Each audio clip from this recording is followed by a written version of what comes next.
Alrighty, welcome on in, ladies and gentlemen. How is everybody doing tonight? I hope you are all having a great evening. Now, I want to take you back to around 2013. This is around the time that I was like freaking, God, getting basic math.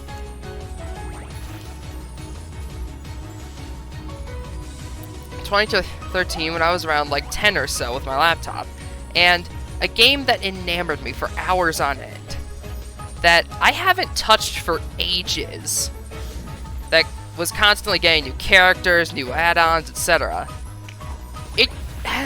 And that game was Elsword.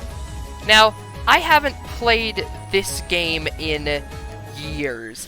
I only just recently picked it up again after a few nights of miscellaneous playing, just because I felt like it would be interesting. And I was surprised to find that not only is the game's community shockingly still very active, but the game itself is getting new updates. In fact, if I check the, let's see, there's like I could have sworn there was an option to check like the news or whatever that was going on in the game, but they're still adding new areas. In fact, a new character was added, like, just freaking,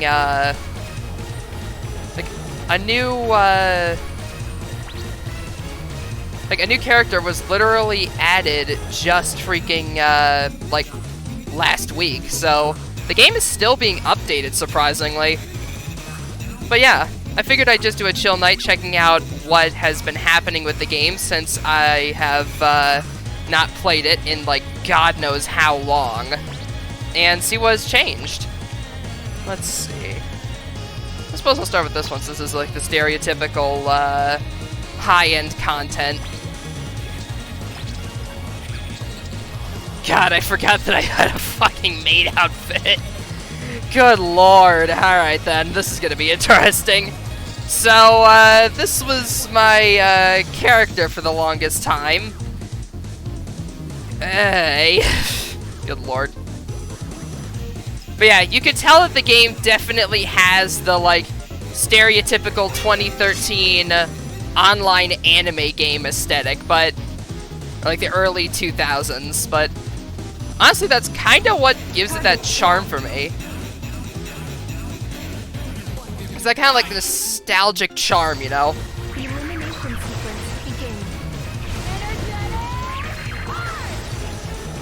Anyways. Oh boy, the sound effects! God, the overlay of the sound effects. I think I'm gonna actually have to turn down the sound effects. 1 second. Give me a minute. Good lord. I think I'm legitimately just gonna turn off the sound effects because I forgot how goddamn loud they are. Give me a minute. Can you not? You legitimately cannot adjust this stuff in the middle of a dungeon. Alright, I'm gonna have to leave to adjust the sound effects because they are way too loud. Give me a minute. God. Oh well. Let's see.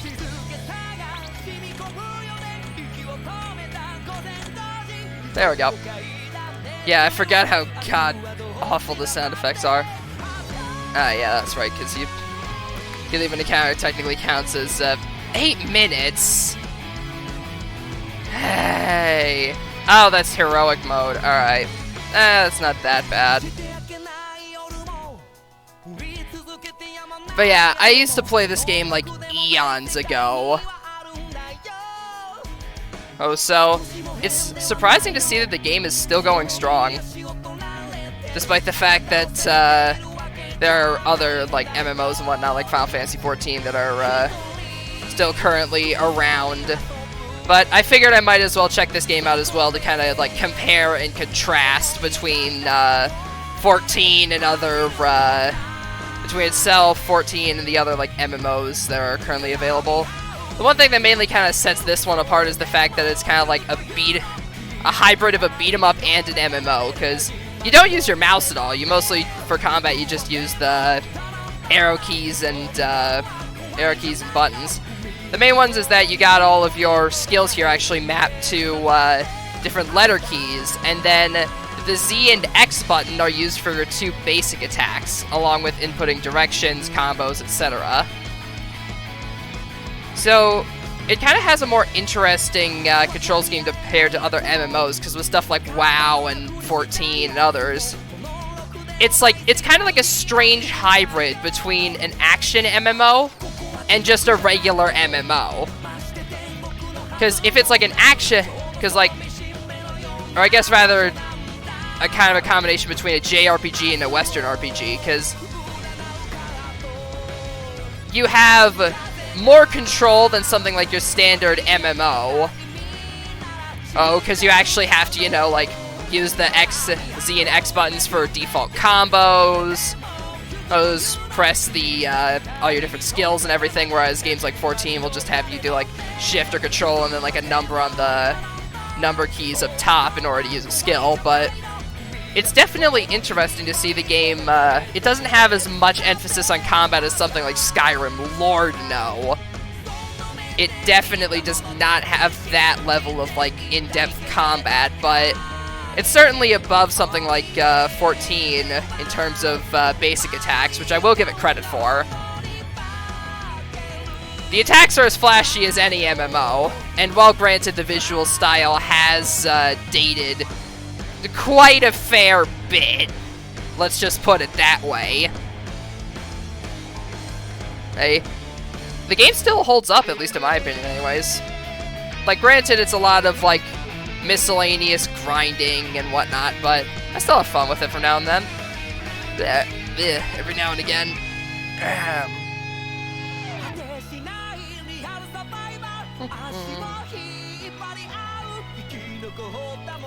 You might see, like, the visuals freeze sometimes, but that's because, unfortunately, the only way to decently record this game is in full screen.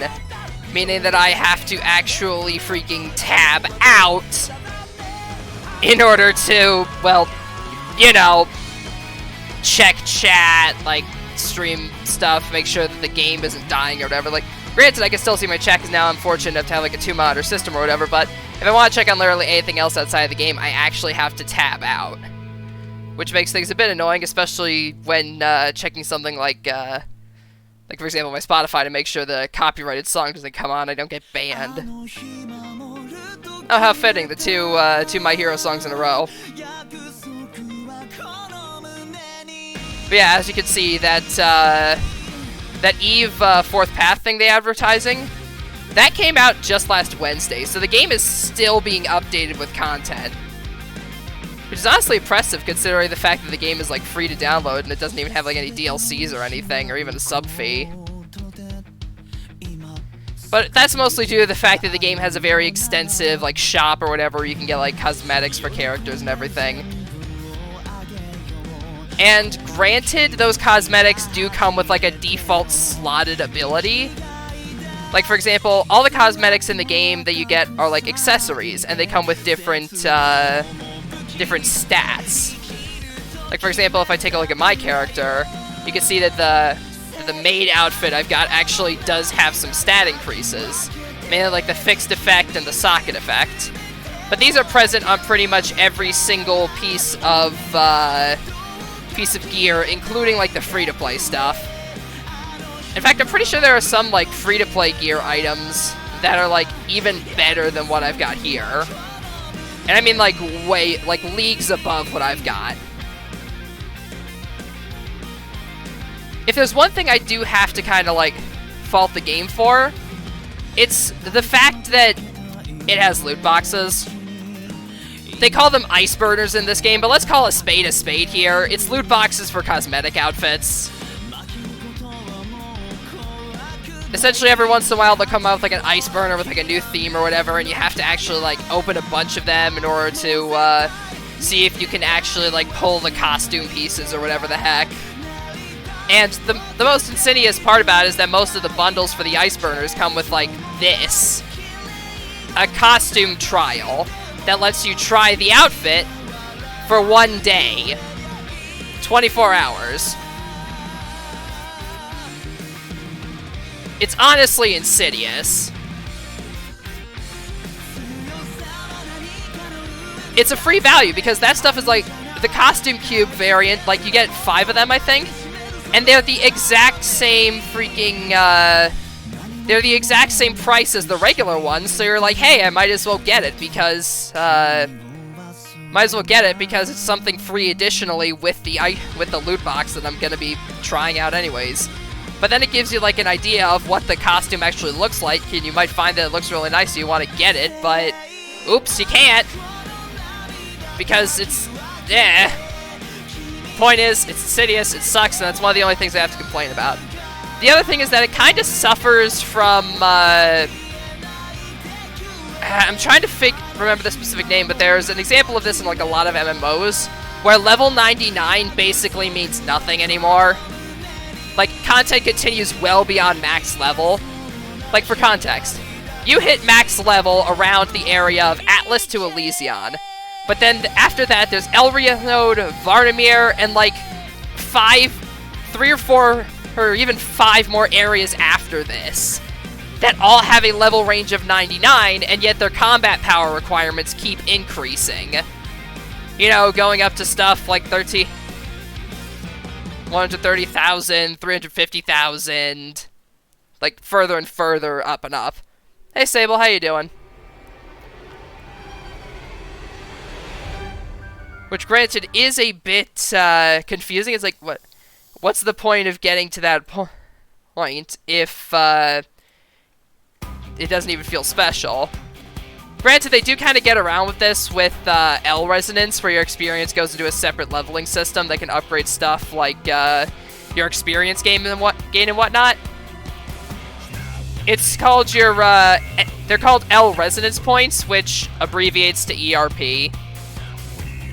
Not exactly very accurate. Oh, hey, Game Boy, how's it going? Oh, shit, I just remembered. Game Boy, do you remember, like, eons ago when I tried to get you into this game? Like, it was, like, God knows how long ago. But I remember specifically me trying to, like, because when we were both doing, like, YouTube or whatever, I was trying to get you to, like, we would try make, like, a collab video on whatever, where we both made new characters. The video's probably been lost to time by now, but I specifically remember that about this game. I remember you were playing, like, the freaking kid with the cannon. Hang on, let me see if I can, let's see.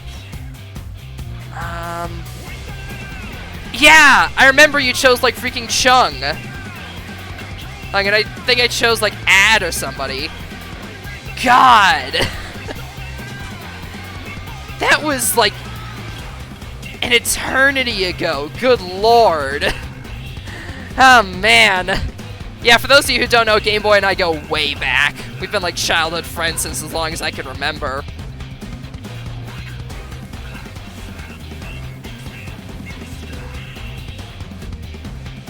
Man, that's nostalgic. But yeah. Fucking, I'm re-downloading it.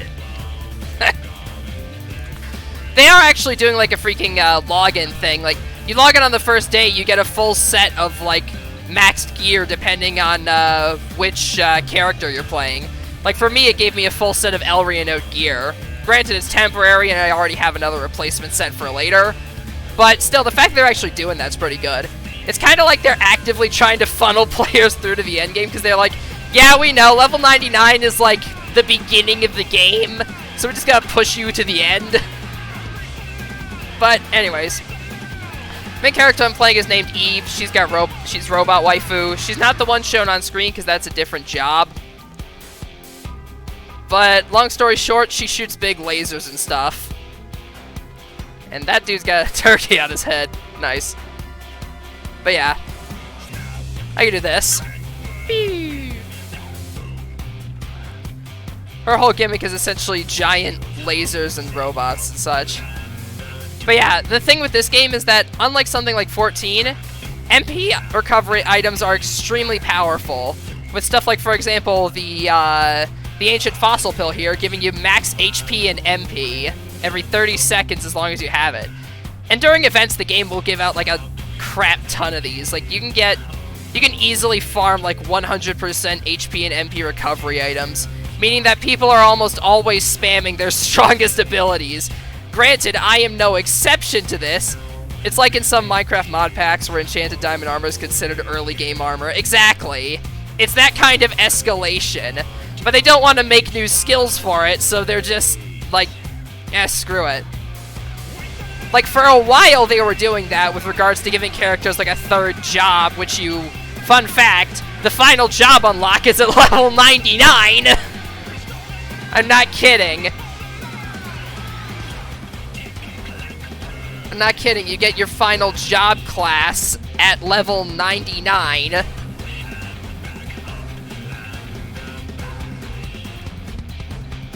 But, long story short, each character, like each individual creatable character, essentially has 4, what they call them, like 4 paths is what they're called, and they all have like lore implications or whatnot.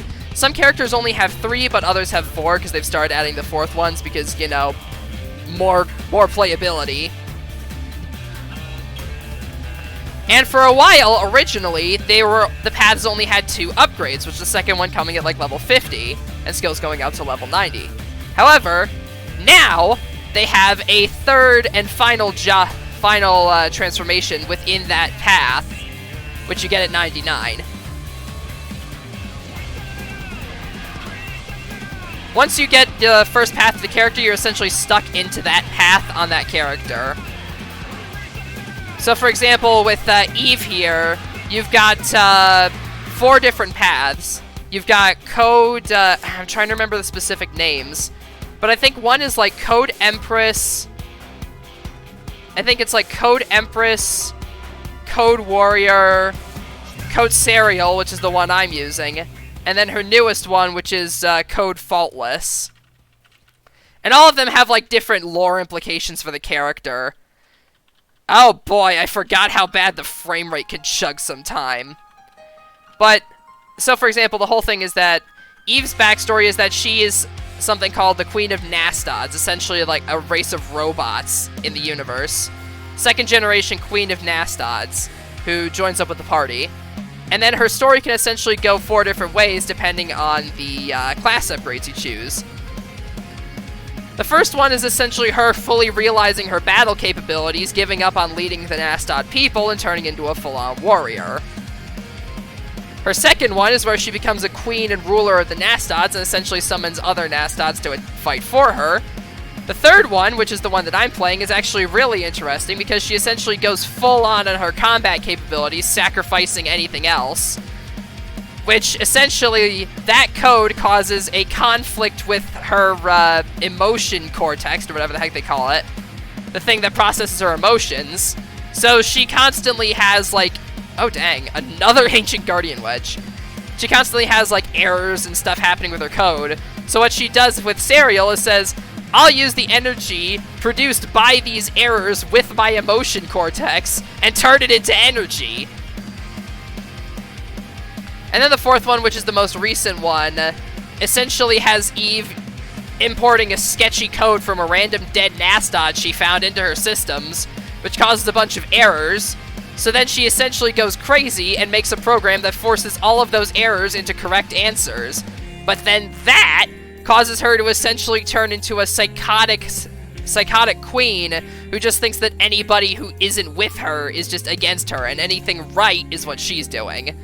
So she essentially turns into a crazy psychotic queen whose skills all essentially look like they were ripped out of a cyberpunk version of the, essentially cyberpunk version attacks of the witches from freaking Madoka Magica.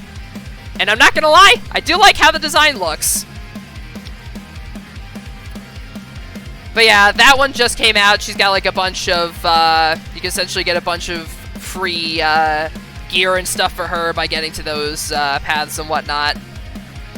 You get to that new path, you get like extra gear and such for her, including like free, like authority to travel, like some headphones equipment or whatever the heck. But I decided to go with my original character because, like I mentioned, she's already at level 99. I said screw it. Oh, by the way, this is what Code Serial looks like by default. Just ignore the, here, if I take off the wig and everything, that's what she normally looks like. Here, let me just, there we go. That's what she normally looks like. Like, without the other cosmetics and customizations I've got on her and such. However, surprisingly, the canonical class gear for the character sucks. The maid outfit has higher stats than the Nastod battle armor. Let that sink in. The maid outfit has higher stats than the technologically advanced Robot Queen armor. So that's something. Oh, and yeah, the only other complaint I have is that the cosmetics you get for reaching that new job class, they're temporary. You only get them for 30 days.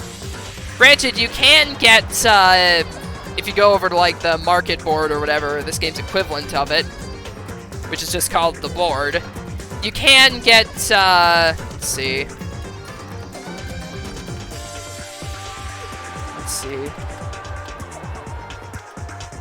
There we go.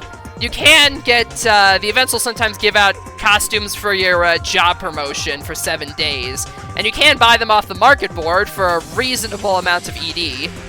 But the problem is that they're outclassed by later game equipment, and again, they're temporary. Why didn't they just make them permanent if later game equipment's going to be better?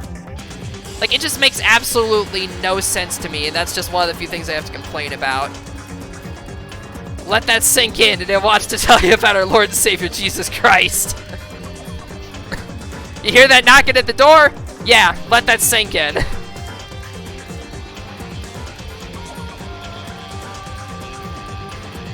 But yeah, it is a bit, that is another gripe that I have with the game itself. Like, I do have a lot of gripes with the game, with, like, some of its specific aspects for, like, monetization, but they are relatively easy for me to ignore, because, again, unlike the, granted, there are the loot boxes, but even then, they aren't necessarily that good, or, like, that cool looking, or whatever. Or because you can get, like, plenty of, even just, like, for example, the outfit that you might have seen in my inventory, you just get that for playing a few rounds of PvP. Just like a few games of PvP, and you get the, freaking sparring armor. Which not only looks pretty cool, but is also basically one of the only good armor sets you can get for PvP. So, I can ignore some of the minor monetization aspects, considering how, A, often they put out events, B, the events that basically give you this stuff, and B, the fact that it's a free game and they're giving, like, this much endgame content to it. Like, it's still a full-blown MMO with, like, different, with, like, full-on raid tiers and everything. In fact, I'm pretty sure I'm getting up to the raid tiers soon. But yeah, at the end of the day, it's still a free-to-play full-on MMO, so I can excuse some of the more heinous monetization options, but it is something to keep in mind if you are at all vulnerable to these kinds of things. I mean, Lord knows I especially am. So it is something good to keep in mind. Oh, hey, look at that. We have 2 out of 3 Eve variants of the same party. That's funny. We have literally 2 out of the 3 different variations of the same Nastod Queen. Oh, and yeah, by the way, there's also a, there's also an event going on right now where if you play with somebody else who's playing as Eve in the party, you can get extra stuff. So essentially, you play with somebody else who has Eve in the party like 2 times a day, and you get yourself like 5 full HP/MP recoveries, if not more. You can save up for better stuff as well, like a free reset of the weekly raid tiers, essentially allowing you to get more loot and whatnot. So, like I said, the game gives out stuff really often, to the point where you're never going to be, like, stuck with the default crappy outfits unless you're actively, like, not playing for a long time or not trying to participate in the events or anything. And even then, farming, like, 3 million, 3 million GP for a freaking 7-day costume cube while you get something else isn't necessarily that difficult to do. Plus, besides, I'm pretty sure they have a weekly thing where if you clear dungeons within your level range, you get a 7-day cube for a spa outfit for your character. Yes, I'm not kidding. Every week, on the dot, you can get that. So you technically do always have an apparel option that's different from the default armor. The only problem is that it's a bathrobe. So, I mean, it's not necessarily a problem for everybody. Especially if you're playing as one of the waifu characters. Pretty sure I've got the freaking bathrobe outfit in my inventory. If somebody does, like, the game-specific point redemption, I'll put on the bathrobe for a dungeon. Oh, good lord. Why do I do this shit? Ah, thank you for the posture check. That got Sable's attention!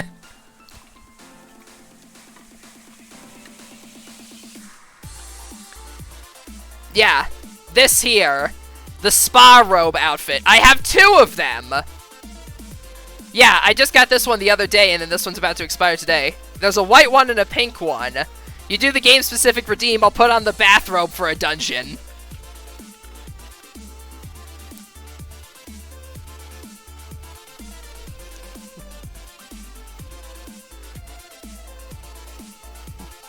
You get the username. Go to horny jail.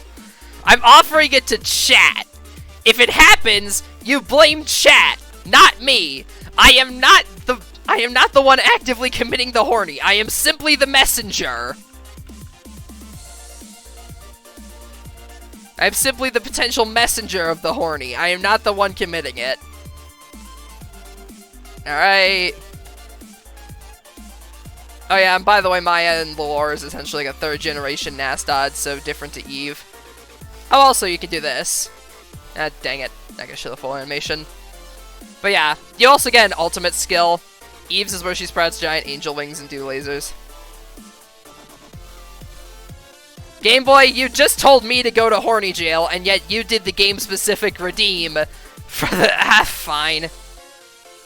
Alright, which spa outfit do you want? You want the white one or the pink one? Your options are pink and blonde, or white with brown hair. Which one you feeling?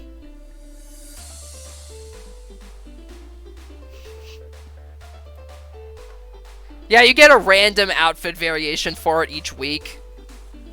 And it also goes in a separate slot as well, so technically if you want to, like, absolutely stat max, you can do that, but even that's only, like, an extra 500 combat. They both have the exact same stats. So, it's really just a cosmetic preference at the end of the day. Also, you can tell that the modelers didn't actually create feet for the characters, unless she's wearing a full bodysuit. That's the one gripe I have with this outfit, the fact that there are no feet. Alrighty. Let's see, heroic dungeon stuff complete. Let's see, the seed pouches for the guild stuff. And then, yeah, this is what I'm talking about. The Mark of Perfection.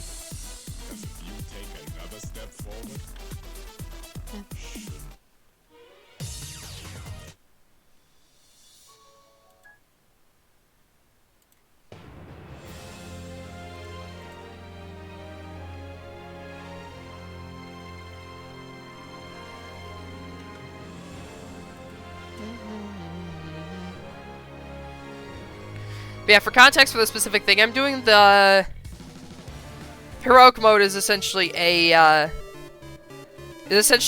difficulty upgraded version of a pre-existing dungeon within the game, meant to give like players at like level 99 and stuff actual things to do.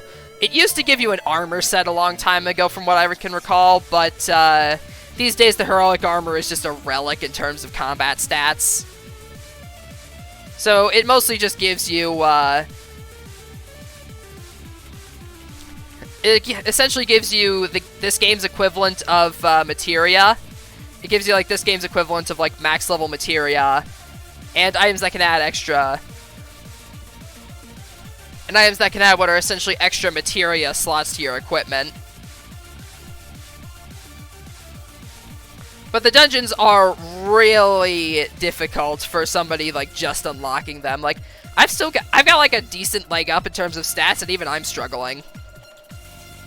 But you eventually get to the point in the game where you encounter players that are just able to nuke these dungeons without thought. You only get one of them a day, but since I have like a bunch of secret dungeon tickets or whatever from events, I can enter in multiple times.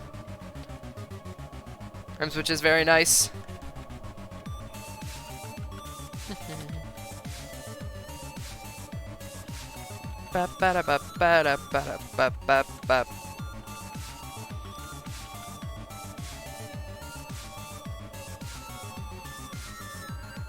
Oh hey, look, the other person at our party is also using the goddamn bathrobe. Wonderful.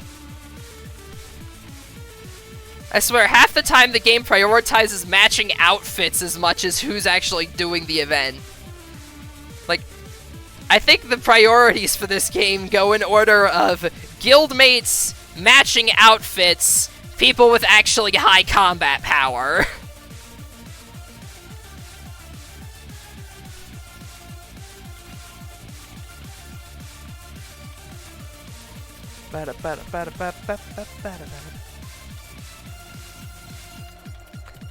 Yeah, the game also has, like I mentioned earlier, PvP, but kind of like Final Fantasy XIV, the PvP isn't exactly the best. Because the game is based around, like, combos, like I mentioned, so the PvP can sometimes essentially turn into a game of one-tap death, considering there are no, like, guard options or whatever. So it's basically like Dragon Ball FighterZ with regards to that at some point, potentially, if you're hit by one attack, you're just game over. Which is kind of infuriating, but doing PvP is how you get some of the good items, so good recovery items, so screw it. It's not that big of a deal. Plus, like I mentioned, you get like free armor sets and stuff for doing it that are good even in regular game matches, so like I said, not necessarily the biggest deal in the world.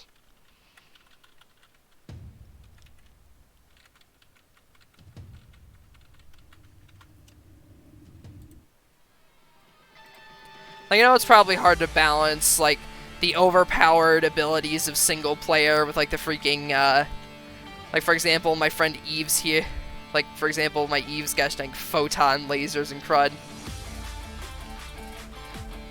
Like, it's probably hard to balance this for PvP, which is why I can cut him a bit of slack. But it's still confusing as to why they even have it in the first place. I guess also you start out PvP at like 0 MP, so it does give the people who are like being attacked a lot a chance to recover, because then they get like their higher MP attacks and whatnot. Of course, alternatively, there are the people that are like that will like hyper select clown on you by going full HP builds, taking you down slightly, and then just running away. It also doesn't help that certain like PvP maps actually have curves in them, meaning that beam attacks won't stretch all the way around, it will just fly off screen. Which is just, nice for a primarily beam attack-based character.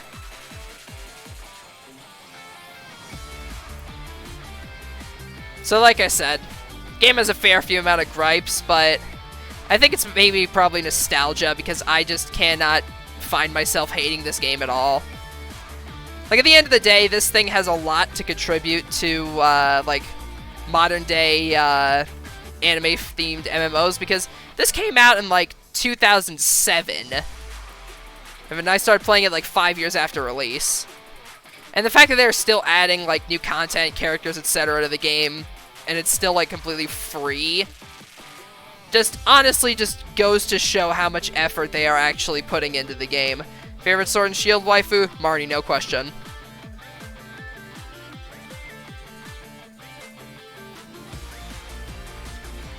Although I have tended to have to battle Baka Riley on that many a time. That was the first, that was actually the first time that I, like, one of our joking interactions a long time ago was about, having a Pokemon battle for Marnie's honor, and they were just like, when I finish the game, then I will, and then they never finished the game, so we never had our battle. Then they got into the TCG, and I got into the TCG, and I was like, hey, maybe we should battle, and they were like, but I only collect, I don't really build a deck, and I was like, I can help you build a deck sometime, and they were like, alright, sure, and then they stopped collecting the TCG, and didn't want to build a deck, so we never got our match, for a second time. At this point, the only way I'm convinced we could actually have our battle is unless I teach Riley how to play Yu-Gi-Oh!, which is highly unlikely, and even then it would be extremely one-sided, considering that, you know, I'd probably end up kicking their ass. Which, I want an actual fight. I don't just want a hollow victory. Clearly, Opal. I see you're more of a MILF person. Also, yeah, I do definitely agree that Nessa is bae. I remember seeing, like, a long time ago, like, I'm not gonna get too heavily into it, but, like, people were, like, accusing the official Pokemon company of, like, whitewashing Nessa and, like, some of their art or whatever, but it's, like, she was under, like, very harsh lighting, which is why everything appeared lighter, and everybody was yelling, like, oh, it's whitewashing. And it's like, no, it's just art theory. Stuff like that tends to happen all the time, and it kind of infuriates me, but, oh well. I say let artists have freedom of interpretation or whatever, as long as it's not, like, extremely blatant.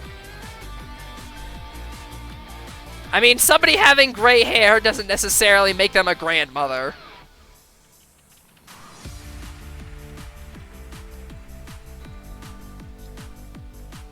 Although, then again, I don't remember, oh, no, wait, I'm thinking of the wrong person, my bad. I thought you were... I forgot that Opal's the name of the fairy-type gym leader, not the, I thought you were talking about, like, the ice-type gym leader. That's my bad. I don't think there was an actual mod for that. But that's a case where it's actually, like, blatantly reprehensible, because in that case, it's not justifiable with, like, the lighting or whatever. That is just blatant whitewashing, and I do not condone that whatsoever. That is disgusting.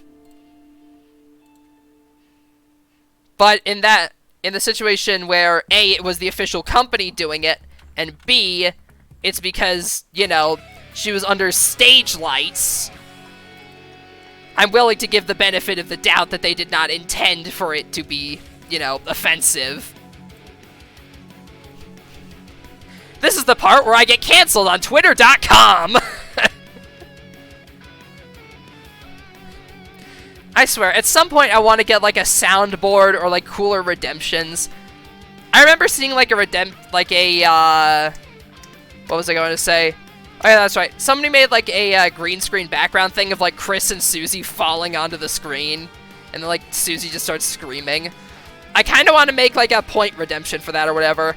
Because now that I have, like, multiple screens and whatnot, I can actually trigger this stuff. Because I have, like, multiple monitors with, like, my drawing tablet and whatnot. That reminds me. Also, in the near future, I'm probably going to set up media share for, like, donations and whatnot. For those of you who don't know, streamers can have the option of, like, you can media share YouTube videos at, like, 10 cents a second for a video. Like, a maximum of 10 minutes. So I might start doing, like, the media share donations and whatnot in the future. And while granted, I might get, like, a bunch of people coming in yelling about how, like, oh, why do I have to pay for it, yada yada. But honestly, it's not really that big of a deal. Most of the people that, like, complain about, like, media share being, not being free or whatever are, like, 5-year-olds that want to play some, like, Vine compilation or Friday Night Funkin' meme or something.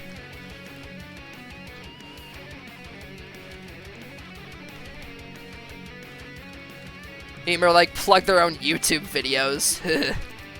I remember being on like a friend's stream one time, and they were like, "Oh, how do I media share?" And when somebody explained that that it would actually cost money, they got, like, really mad, started yelling about it in chat, and then, like, spammed their own, like, YouTube video in their chat because they're more, like, lenient about links than I am. And when they checked the video, like, when we checked the video or whatever, it was just their own YouTube Let's Play. They were trying to cross-promote. They were trying to promote themselves in somebody else's stream. And with, like, a paid ad placement or whatever the heck. Now, granted, it isn't as, like, doing a promotion like that isn't as egregious as a company like, say, for example, maybe Burger King or whatever, who did the thing where it was, like, $5, did, like, a $5 donation to promote their products. At which point everybody was just clowning on them. I'm like, thanks, I'll use this money for McDonald's instead. Like, it's not that egregious, but it is still extremely cringy. I never got the purpose of that anyways. It's like, you're promoting your own content in somebody else's stream, which is already going to give people a negative reputation of you going into the content. It's like you're trying to attract hate to your own channel. Like, don't get me wrong, promotion is okay in, like, certain circumstances or whatever. I always love finding new streamers and whatever through, like, the self-promotion area that I have on my channel and everything. So promotion is fine, if it's in the right place and time. If it's something like that, then it's just cringy. Ugh. Oh, by the way, speaking of promotion, man, I am just on a roll with these segues today. I actually recently applied for a new, like a Twitch team. That I've seen around. I have been a part of Wild Abandoned for a long time, and I do love the team, but the new one that I'm applying for has a more tight-knit community feel, which is honestly kind of what I'm looking for. Because Wild Abandoned is essentially the massive, like, you know, like freaking massive popular streaming team, but I just feel like it would be a good idea to kind of put myself out there on, like, a smaller streaming team.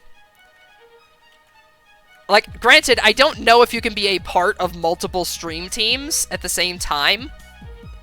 I'll have to look into that in the future, but... well, regardless, I shouldn't be talking about this stuff anyway until I see how my application actually turns out. Whatever. Just figured I'd bring it up since it's on, like, the topic of self-promotion, whatever the crud. Anyways. Hello there, Dark Elf Lady. Hello there, Mermaid. You're going to die. Seizure warning, by the way! Yeah! Look at that health bar melt! She dead. Peek into the girl's bath again and you'll be executed. Yikes! Eve is not messing around.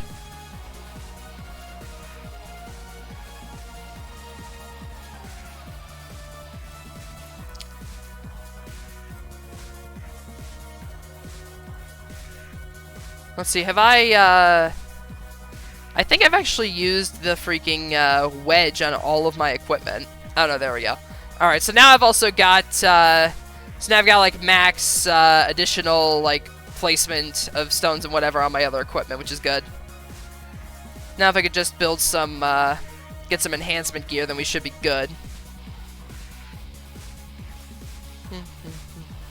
Because I think I've got all of my other equipment at this point fully socketed. The only thing that I'm missing is, like, an extra socket for my weapon itself. Which even then is going to be a bit difficult to get because the gear socket ones are a lot easier to come by than the armor socket ones. 9 new game pluses in Dark Souls? Basically, yeah.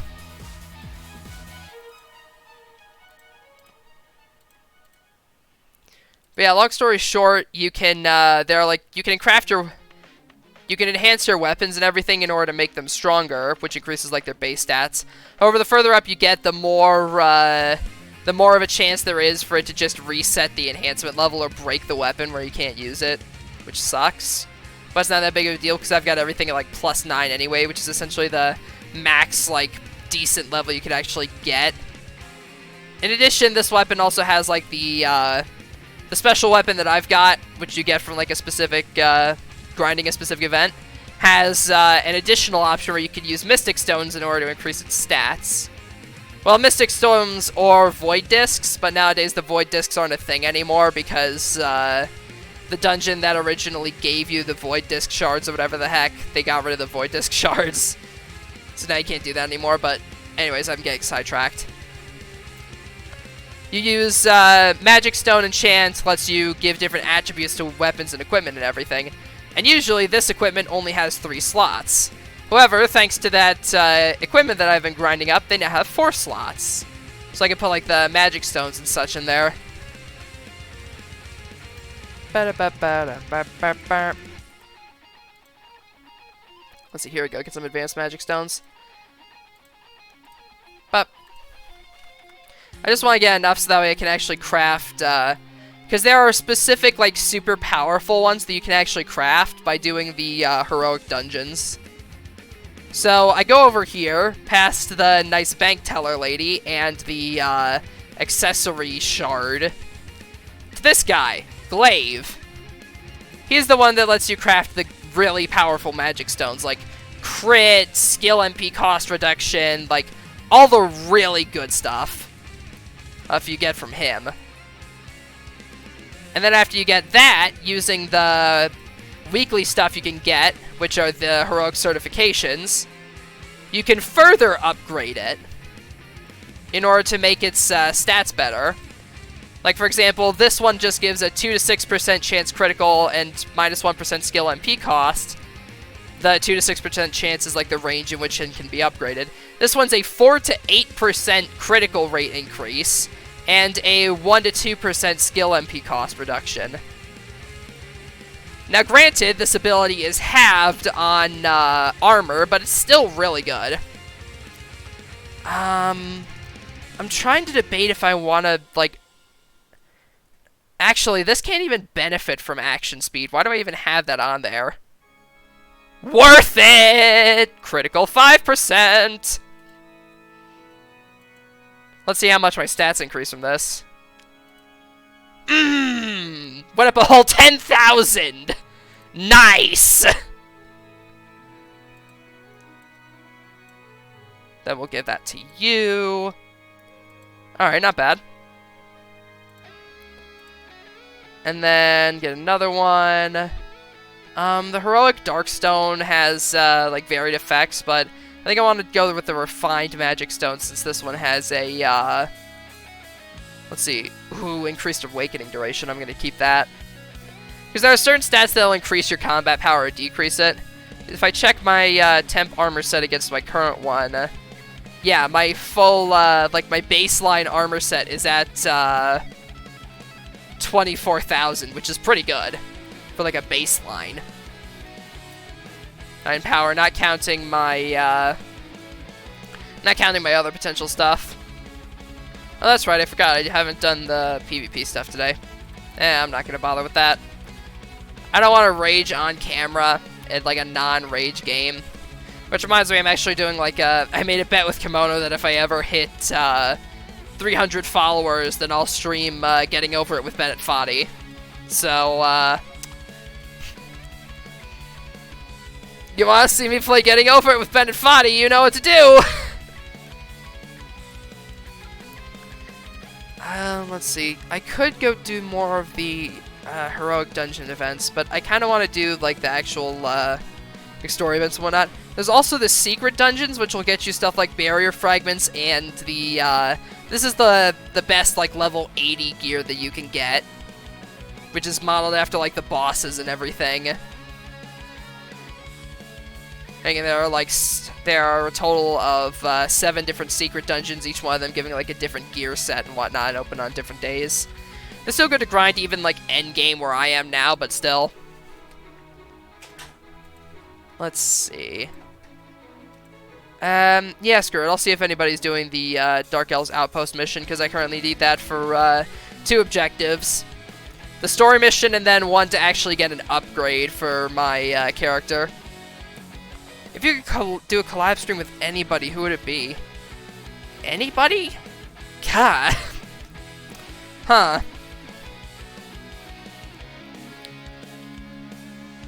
I mean, I'd say Riley, but I've already done a collab stream with them, and I'm guessing you're meaning, like, somebody, more famous and whatnot, so... Ooh, that's actually a tough one. Honestly, I'd have to say either, You don't even stream Sable, but yes, I would like to collab with you in the future if you ever start streaming. Same goes for Kimono as well. I know Kimono only does, like, only streams Beat Saber every, like, 5 eons. But I'd like to collab with them as well. Since you are planning on streaming? Alrighty then. Once you start streaming, hit me up and I will definitely do a collab with you at some point.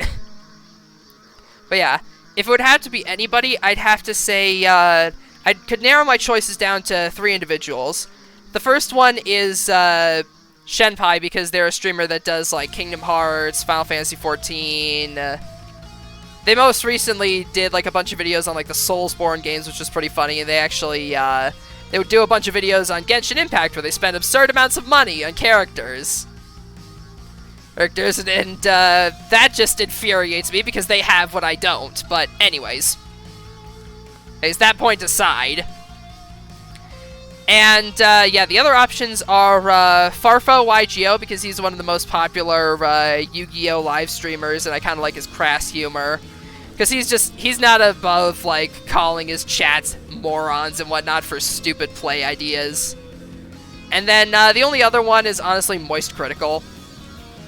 He's just a really chill guy and honestly hilarious to watch, whether it be him covering, like, more serious topics or otherwise.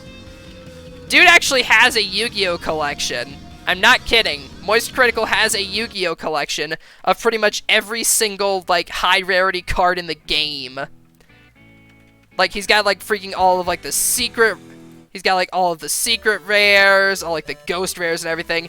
Dude even has, like, the freaking famous misprint ghost rare Rainbow Dragon.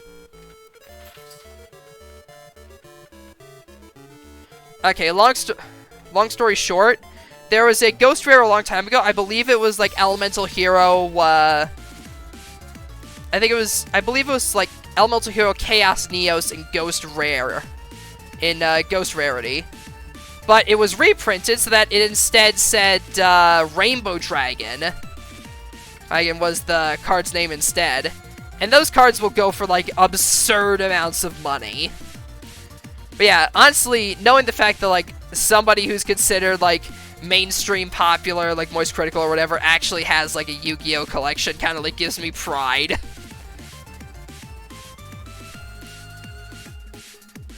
But that's just me. So yeah, those are my options. Those are like the pipe dream collaborations. If we're talking like more realistic, honestly, I'd just like to collab with people like Riley, Sable, Kimono, and Shy. Because those guys are actually like some of my good friends, and I really enjoy like their personality and their streams if applicable. So collaborating with them would definitely be fun.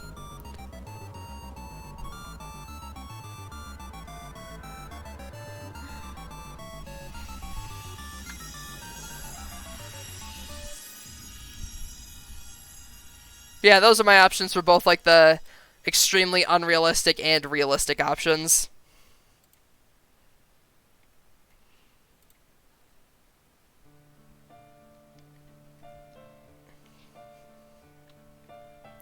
So how can you see what's going on in-game? This is another case like 14 where it's kind of difficult to tell. But more often than not, your character is always, like, dead center in the screen, in the middle of the screen. That and if your outfit's flashy enough, it's not necessarily that difficult to miss your character. And then other than that, it's mostly just your standard, like, MMO stuff. It's about as difficult to see your character in this game as it is in 14. And I'm talking like a normal-sized character in 14, not like a Lalafell.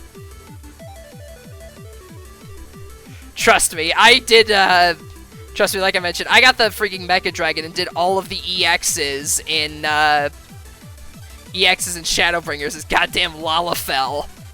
And every single time I was like, where am I? I can't see! I'm legally blind! But I still did it! And now I'm the small character on a big Mecha Dragon, and I did not Fantasia out of Lalafell once. But yeah, like I mentioned, you can see that Eve here is like centered in the middle of the screen, so it's not as difficult as you would expect to be able to see your character. Oh, good lord. Okay, I'm paired up with somebody who is just melting the dungeon. Alright, then, fair enough. Yeah, this is a level 99 dungeon, and that person was just nuking the mini-boss. So it's still honestly hilarious to see how absurd this game can get sometimes.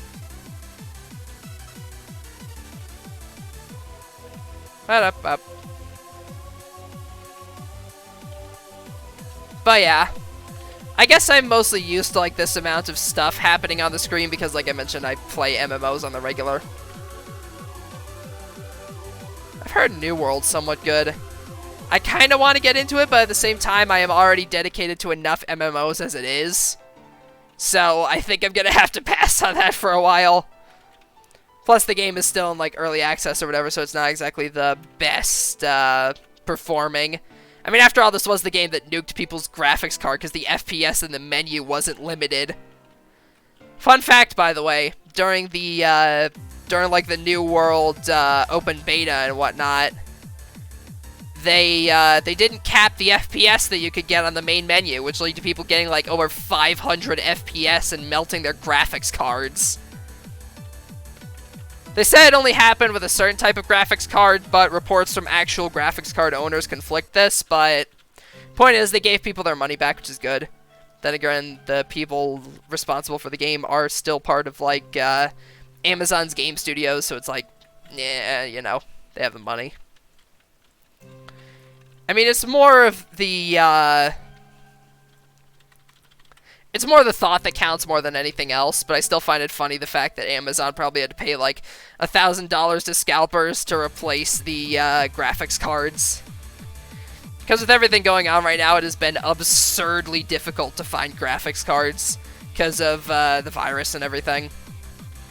Granted, it has gotten better in recent times, like it's gotten easier to find the stuff, but it's still extremely difficult.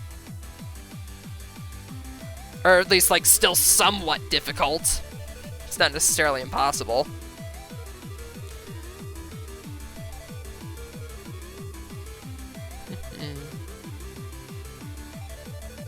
Runs Grand Chase, pretty sure most people just use an auto-clear hack back then. I mean, with how strong you can get some of your characters, this may as well be auto-hack. Also, Chung is a dog person as well, because you can see, like, the little, paw prints in their eyes and everything.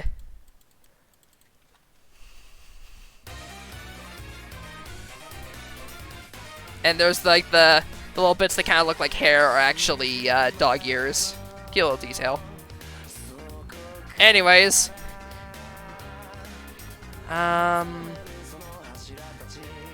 does it want me to clear? Forsaken Spirit Asylum. Alright. I'll get to that soon. But for now, I want to go back and clear Dark Elf's Outpost 2 more times so I can clear the Force Training thing. Yeah, basically like Sucrose. Only you could turn Chung into a femboy! Seriously though, like, one of Chung's job choices are, like, the appearance for his job choices are either gender ambiguous, guy, or femboy. Like, he literally gets a ponytail. Oh, for one of his job choices. I'm not kidding.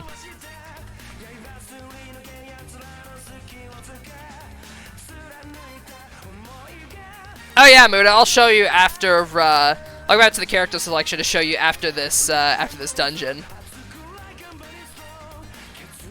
Oh, and also, by the way, did I mention the fact that the game has 14 characters, each with at least 3 different job paths? So that's a total of a whopping, let's see.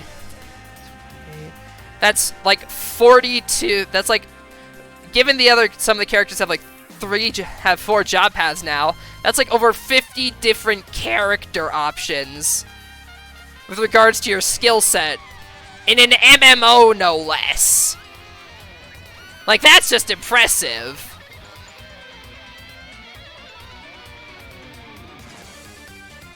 Basically, yeah. Because like I mentioned, there are 14 characters, each of them with 3 to 4 different paths they can take, which are essentially the job choice for that variant of the character. And then each of those individual jobs has 3 upgrade tiers within that job. So for example, the character I'm playing as now, Eve, the job path that I chose is Code Serial. So you start as default Eve, like everybody else. Then you can upgrade into Code Electra, which then lets you upgrade into Code Battle Seraph, which is where it stopped for a long time. But then afterwards, they gave her Code Serial, which is the one I'm using now. And you get big, shooty, bang-bang lasers. is that split into smaller homing lasers. Like this. Pew! Yeah, in earlier dungeons at this point, it's basically just press Control for power burst, press Q, press A, press C, kill. We have rejected humanity and returned to Nastad. Both hemispheres of the brain now exist with one singular word in mind, and that word is kill. Actually, yeah, that is basically a pretty good description of Code Serial, considering that she basically short-circuited her emotions. I'm not kidding. Like I mentioned earlier, her whole lore is that she overloaded her emotions with the power on display, and essentially short-circuited her emotions. Somehow. What do you mean if I have no intention of playing the dungeon? I am playing the dungeon. The other person is just clearing through it so fast that I don't really have much of an opportunity to play it. Game, really?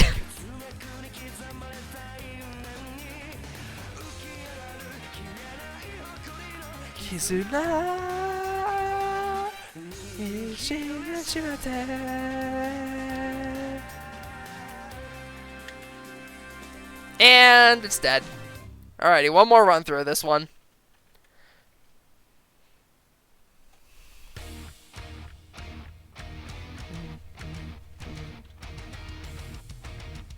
Let's see. Ooh, got a Mystic Stone.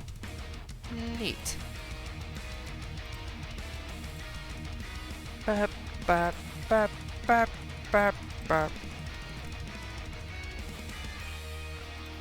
Let's see, what kind of Mystic Stone am I gonna get from this?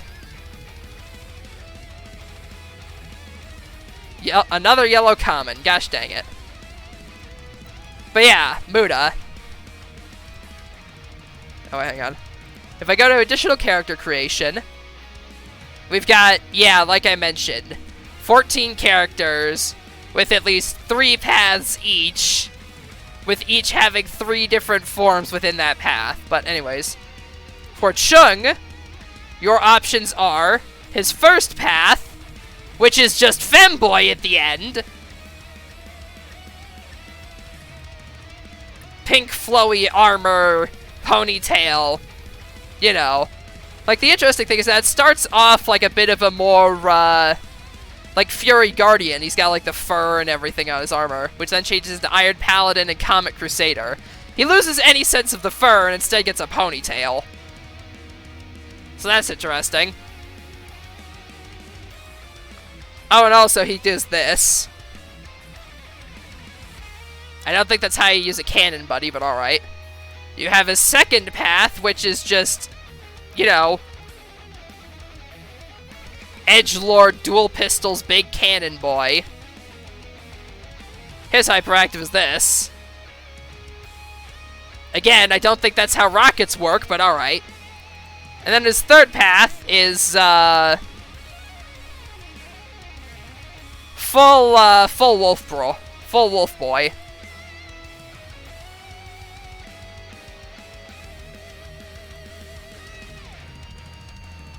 So, yeah. Yeah, he's got human ears and wolf, and, dog ears. Don't think too hard about that. Also, he tied his ears into the ponytail. Ow. And yeah, this is the character that I'm playing, Eve. She's got 4 paths, like I mentioned. First one goes from Code Ultimate. That's what it is, yeah. It's essentially her, her ultimate, like, combat code. Code Queen of Destruction and all that. Her second code, which starts off with her having the Princess Leia buns, essentially turns her into the ultimate queen of the Nastads, Code Ecclesia. Then there's the one I actually went down, which starts with Code Electra, then goes into Code Battle Seraph, which is where it stopped for a long time. But now that I've started playing again, they added Code Serial. Which, like I mentioned, she also has this hyperactive. Not enough laser! Bigger! And then, of course, we got her fourth path, which was just recently added. I'd like to, oh wait, that's right, the final code was, code Antithese, that's it. Also, she literally destroyed the white core, like that thing is busted. But yeah, I'd like you to read this. Quote, Eve creates code fail list that forces all failed results to become a success. I'm pretty sure that's not how programming works, Eve. Oh, and also her hyperactive is literally just throwing a Christmas tree at people. I'd just like to point that out. She just throws a spinning Christmas tree at them. I also like how her ultimate's called Hello World. She equips the other one like an arm cannon and just fires it. But yeah, she starts getting edgier. The black one gets more powerful. The white one starts getting concerned. Like, it even looks depressed in this artwork. And then by the time she turns into the evil queen, she has basically killed it. No, yeah, I know that the Christmas tree is the 300 MP skill. I still just find it funny that, like, she just yeets a Christmas tree at people for the 300 MP. Like, for the other Eve ones, it's like, yeah, okay, like, spinny laser orbs, giant robot crushing people, whole sky lasers and stuff. But for Antithese, it's just like Christmas tree. Christmas tree. Nice.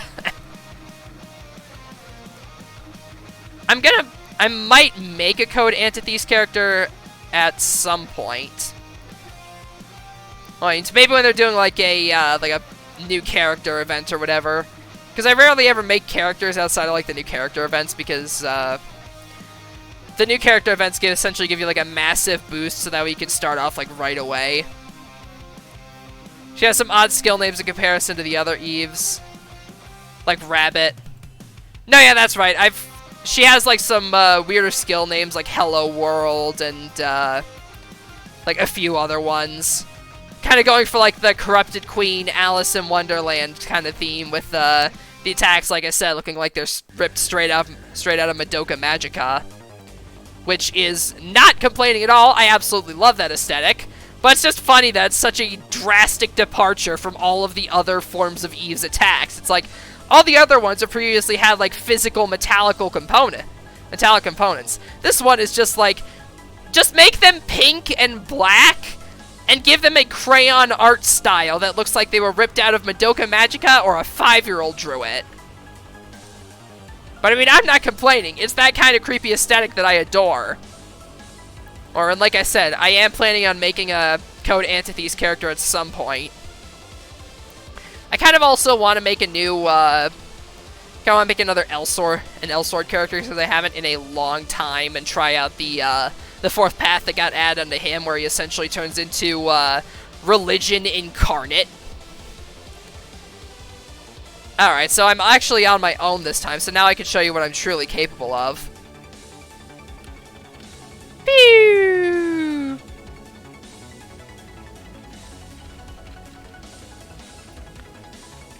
Yeah, the Nastod parts also break apart in her skill. Yeah, because the parts and everything, like, her code is essentially corrupted because, you know, she performed what's essentially the equivalent of plugging a stray USB drive from a McDonald's parking lot into your computer. Only instead she did it with a random Nastod corpse. Don't lie, that is basically what Eve did. She plugged the McDonald's parking lot flash drive into her mainframe. And that's what happened. She pulled the gosh dang it. Get distracted. She pulled the McDonald's parking lot flash drive and became the robot equivalent of the Joker.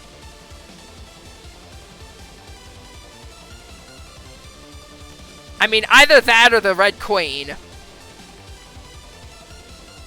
Regardless, it's still pretty funny how that form came about.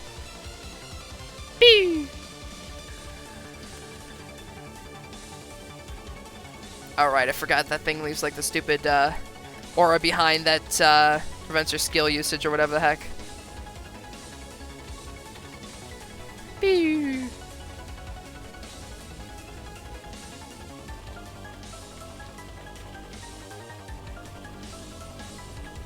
Bop.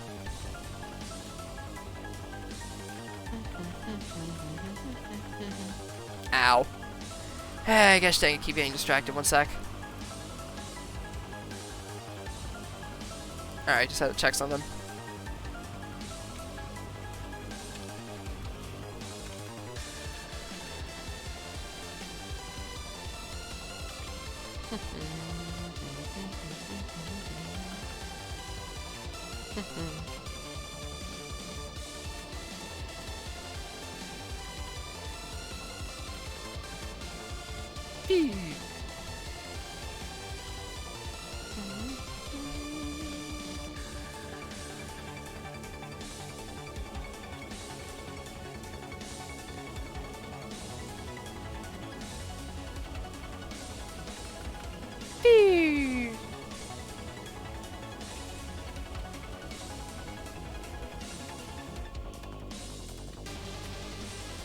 Lasers.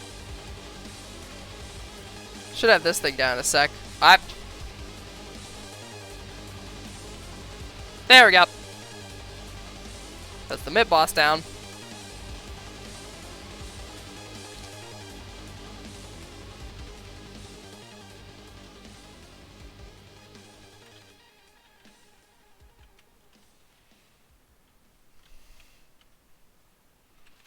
Consume 1,000 MP. That's a surprise. That's extremely easy with Eve. Break down, break down, break down, break down. Bang! Break down, break down, break down. Drop this shit back. Break down, break down, break down, break down. You're the eye. Yeah, it's still so excited for the Part 6 anime. What's going on? What's going on right here?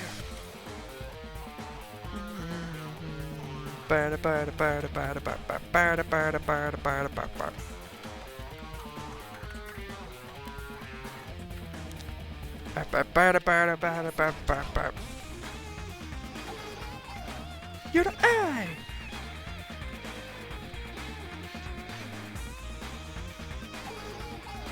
You're the eye. What's going on? What's going on right here?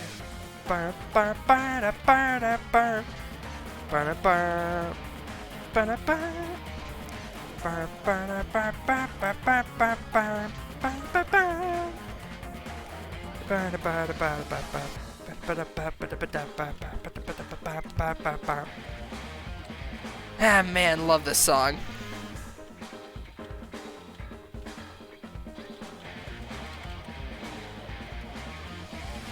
What's going on? What's going on?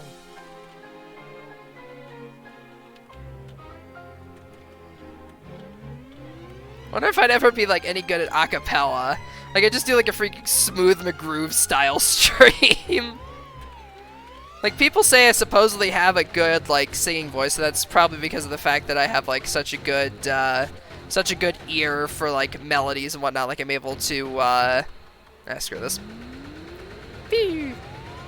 I'm somewhat able to easily replicate like sounds and whatnot, which is like I have like a musician's ear or whatever the heck that means. Which is what most people would credit to my ability to like at least some semi-decently sing along to music and whatnot. Right. Makes me wonder if I'd be on like a different path in life if I decided to pursue my musical talent. Well, that's a story. That's a train of thought for another time. Pew. Like, there are so many different points where one could wonder about, like, a cutoff point in their life, and, like, would something have been different if I did X? Short answer, most likely, yes. Will you ever know how different? Not really. You can speculate, but at the end of the day, the life you're currently living is the only thing that you know. You can speculate as much as you like, but you're never going to be able to just instantly create that other life. It's fun to speculate about, but at the end of the day, don't get, like, too absorbed in it and end up just feeling like your own life decisions aren't good, because they are. You've made the choices you've made, and they led you up to the point you're at in your life, and honestly, you should just enjoy every moment to the fullest and not necessarily speculate on what happened in the past.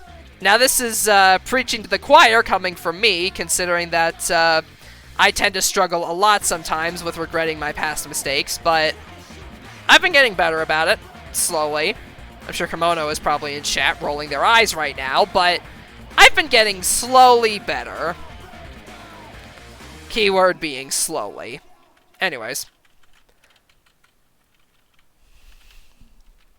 Yeah, also the game turns into a bullet hell for both you and the opponent. Like, if I'm fighting against another Nastod, it's really difficult to tell whose bullets are mine and whose are theirs.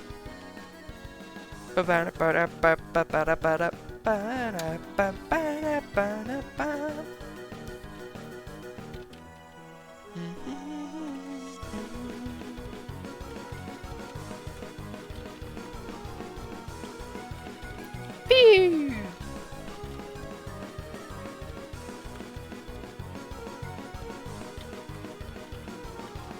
Just keep wailing it on, baby.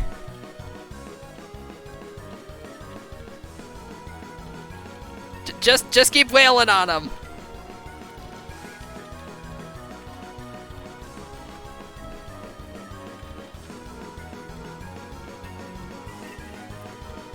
Pew! Eh! Die already! There we go. Alright, nice. These are gonna explode, aren't they? Yep!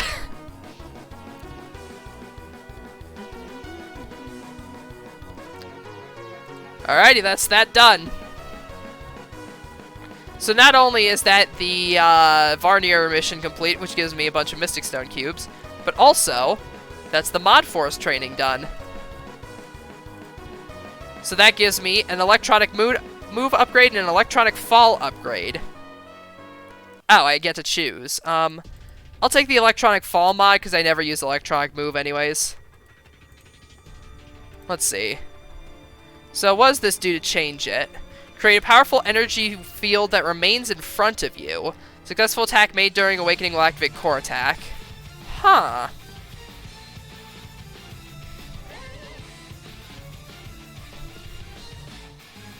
Let's see.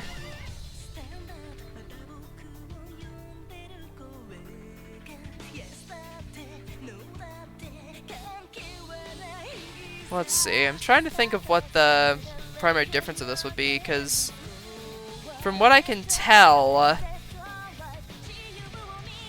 trying to think. Oh yeah, that's right. I can test it in free training. I forgot about that. Thank you for letting me know, Excel. I completely forget that free training's a thing sometimes. Hello there. Alrighty, let's take a look at the difference.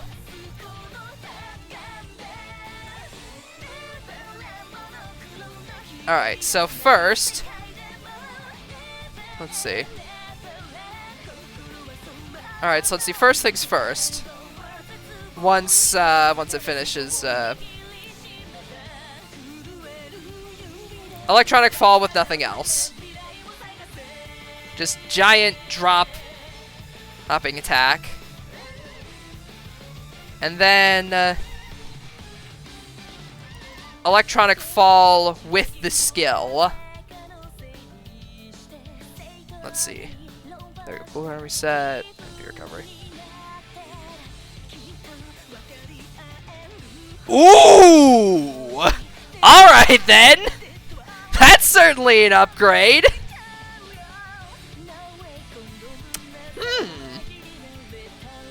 Just giant wall of fuck you.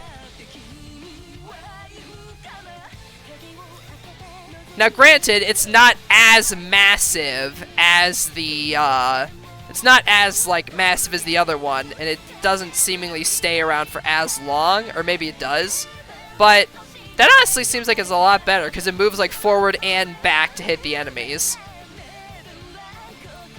Well, I mean, the other one isn't screen-wide either.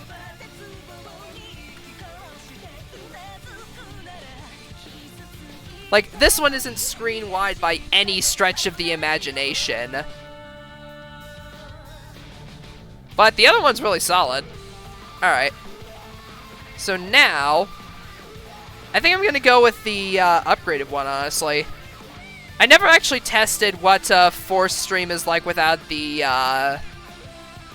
or like what Giga Stream is like without the heavy Force Stream, so I'm going to try that real quick.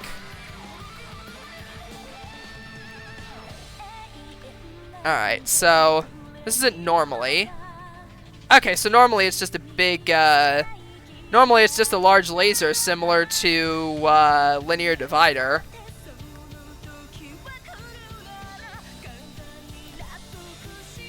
And then if I do it with the shield upgrade active, then, here, let me. Then it, okay, so that's just another laser shot. Okay, so without the mods, Giga Stream is basically just the same as, okay, so Giga Stream is essentially the same as Linear Divider, only it has a slightly higher damage. However, if I modify it with the Giga Stream effect instead, that makes it fire the mid-air beams downward, which I think is a lot better, honestly, because, it does hit in, like, a larger area. The beams will still track and everything, but I feel like that one's a bit better, because it, like, fires more beams and everything. Alright. Nice. I'd say that was well worth it.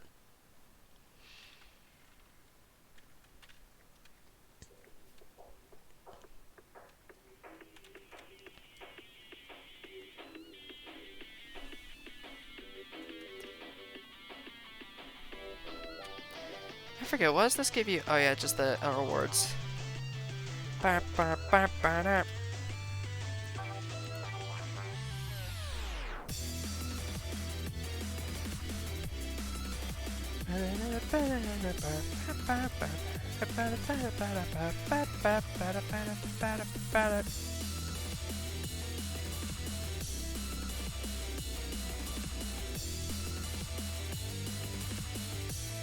Alright, let's see. So, next up I have to clear the Forsaken Spirit Asylum.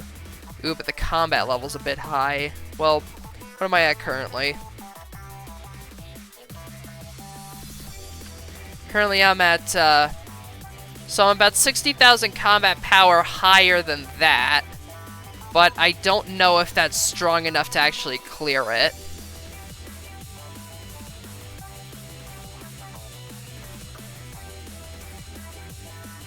Miscellaneous lore quest. Let's see. That's the collection party, mentor, Rigamore, heir to island. Okay, so I don't have any other character upgrade missions I can take on right now, at least as far as I can tell. Yeah, I don't have any character upgrade missions that I can accept up to the moment. So it looks like I'm just at my max upgrade for my character anyways.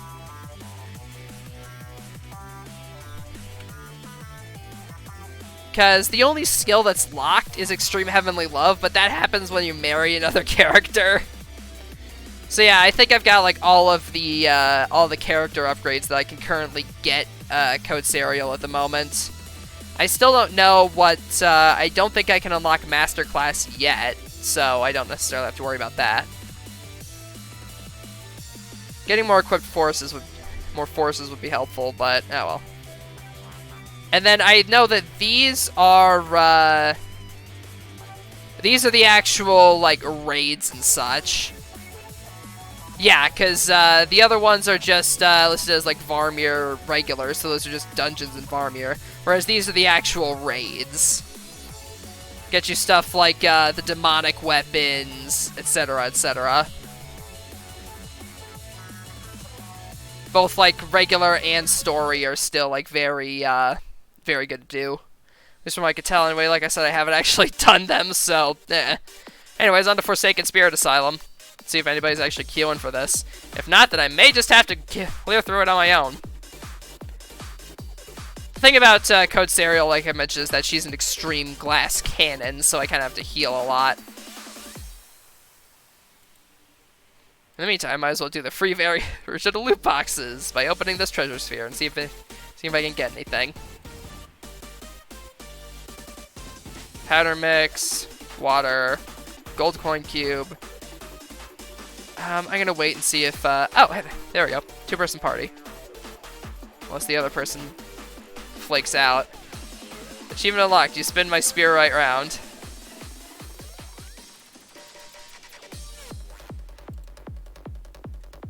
Dang it. I'm gonna see if I can get another person in here. But yeah, long story short, the treasure sphere can get you like better items and everything. And it gets you stuff like sort of like mithril, coins, etc. And it's what you need to use to upgrade the treasure hunter job. I got 2 yellow refined stones, which isn't bad. Go Crash. Alright, you have a good one, Muda. Basically, I struggle doing any dungeon past the 3rd barn dungeon since I don't know boss mechanics. Oof, I feel that. Yeah, probably in those cases it's usually best to like look up a guide with regards to how to do certain stuff. Just suck at doing PvE in general. That's either in general or I guess. Usually best option for that stuff is to just like try to look up guides online and see if you can learn like the boss's mechanics, cause or worst case scenario, just keep running it until you eventually find a party to help carry your ass through it. I mean, that's how I did it back in Final Fantasy, back in my 14 days.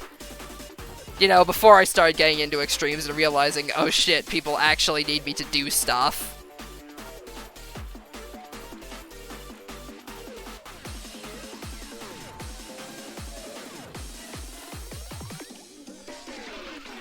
Phew.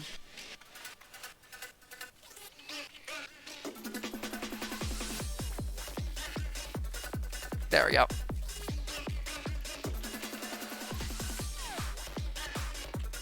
Go! Giant laser wall! And he's gone. And by that I mean he disintegrated, he's dead. Why do all of these wolf things keep glitching out of existence? By the way, if you're doing PvE, always make sure you have the GOD stuff since it's pretty free. GOD stuff?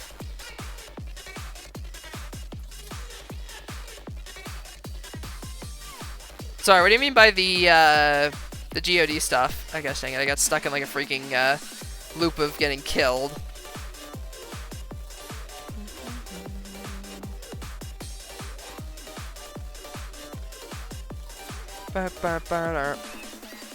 Like, oh, Gate of Darkness gives you a buff for 30 minutes when you complete it. Does it?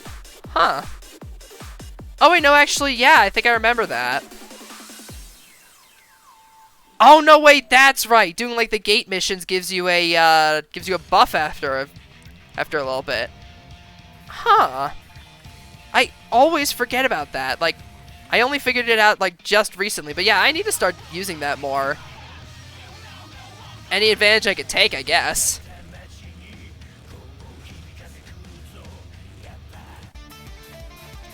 There we go. Thanks for the reminder. Up.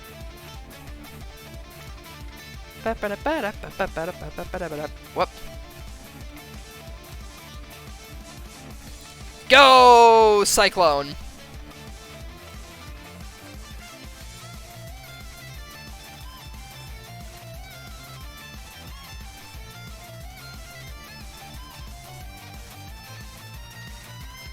I did not travel far enough to the right. Got it.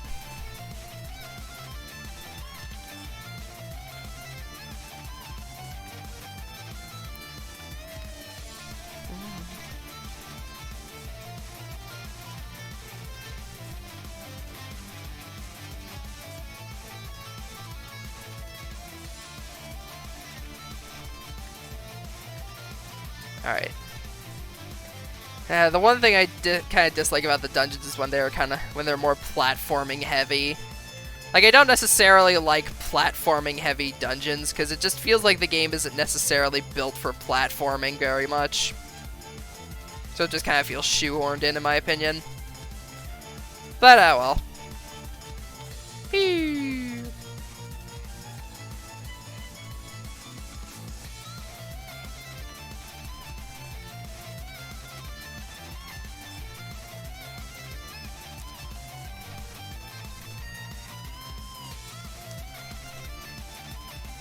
Bang, bang.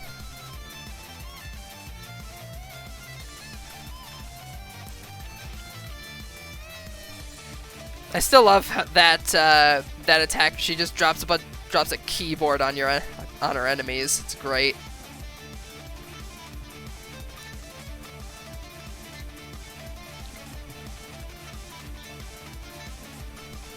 Ow. Maybe a good dungeon later on where you have to do platforming unless you're a character with good. Where you have to do platforming unless you got a character with good movement like Eve, Lebion, etc. Yeah, Eve always has like good aerial movement, which is why I've appreciated her, because she lets me skip like do decently well against like the platforming portions because of like her aerial like side hop abilities and whatnot.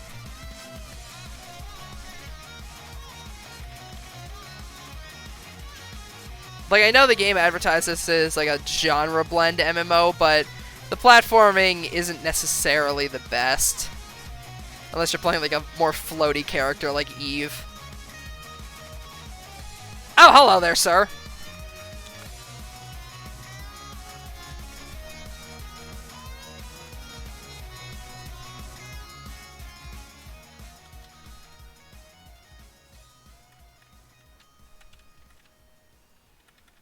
Ah. Eh.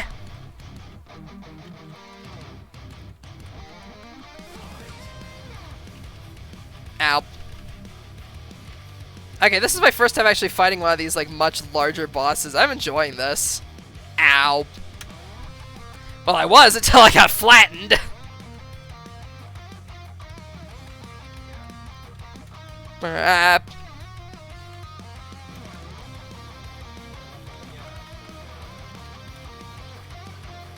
Let's see.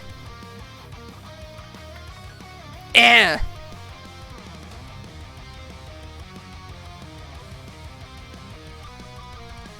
That was a mistake, I think. Yeah. Ow.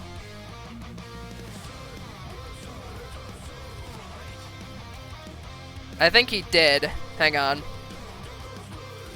I need help. Get out here.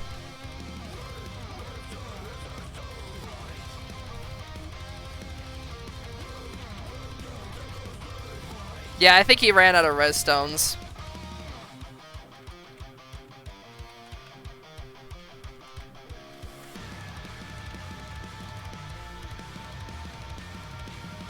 Let's see.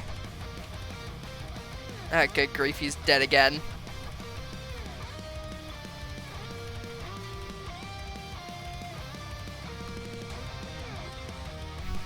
Fair enough.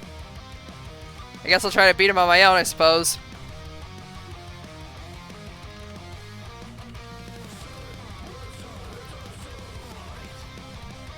Yeah, you can buy res stones in the shop. Oh wait, I didn't know you could actually buy them for ED. Huh. I'll have to invest in a few of those.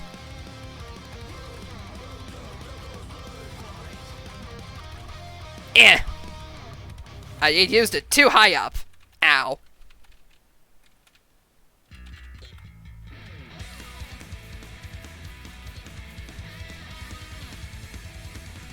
Okay, yeah, get out here. Get back. Eh. Yeah! We did it, finally. Understood the essence of worship. We did it! After a few of them, we did it! Let's see. Giant Common Mystic Stone. Alright, nice. Gives you some good loot.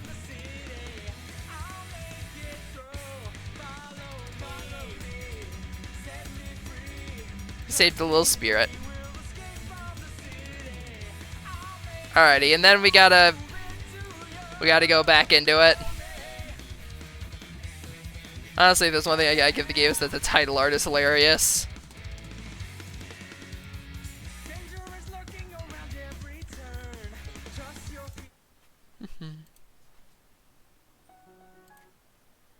Let's see.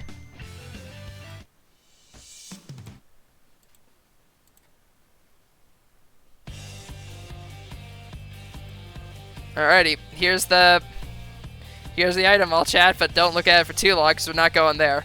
Oh, I didn't know you could get character expansions from the freaking item shop. Huh. Neat. But yeah, you can buy certain items in-game with ED. Like, this shop, from what back when I used to play, like, didn't exist. But now it does, and it's nice because it gives people an option to actually buy, like, certain, like, pets and such without having to worry about, like, spending real money. However, unfortunately, you now have to contend with, farming ED, which isn't necessarily a bad thing.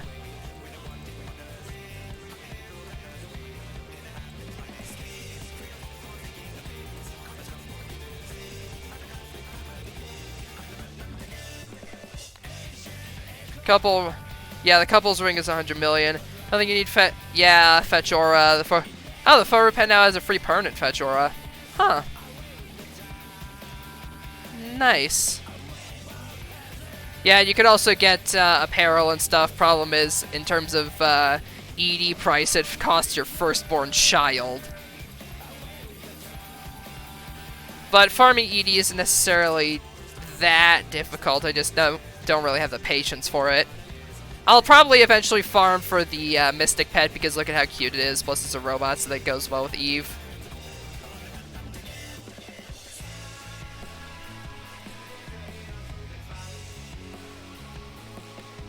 Alrighty, back into the Spirit Asylum.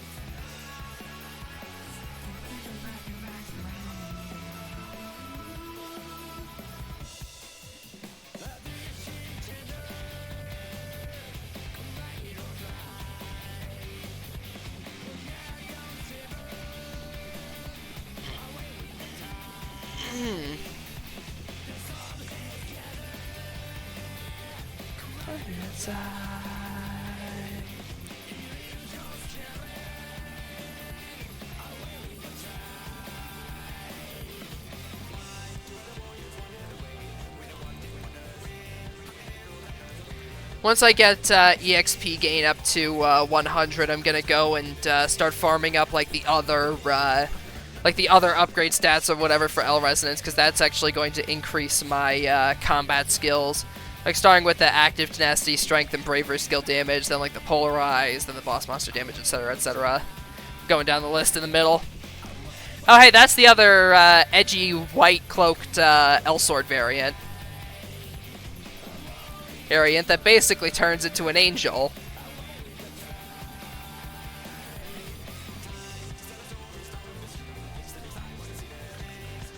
Pew! And more lasers! More lasers! Nothing but lasers! Only lasers! Nothing but lasers! Ow, fell down a hole. Yeah, you'd really only need the pet fetch aura if you're getting like a different, I keep getting stuck falling down the same hole!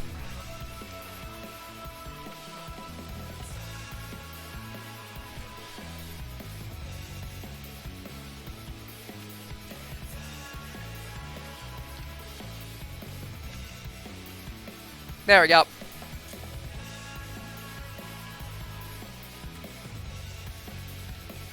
Alrighty. They coming?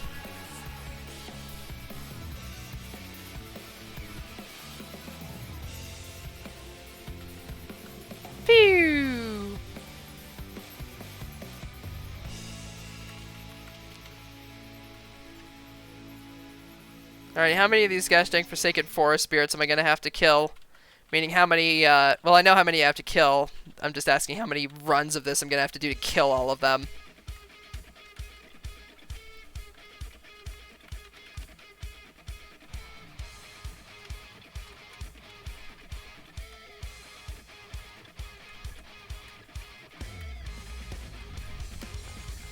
You seem to be making good ground in terms of killing them, so...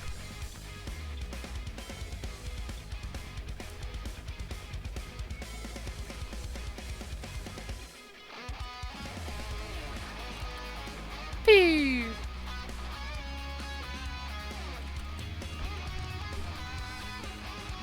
Drop the giant death tornado in front of him. Man, that death tornado is very powerful. Just drop that there, and then it just sweeps forward with death. Go! Kill! Yeah! That just reminds me of like the stupid, like, Phil Harvey clip from Family Guy where he's just, kill! Yeah! Oh, we only had to do one run of this. Alright, nice.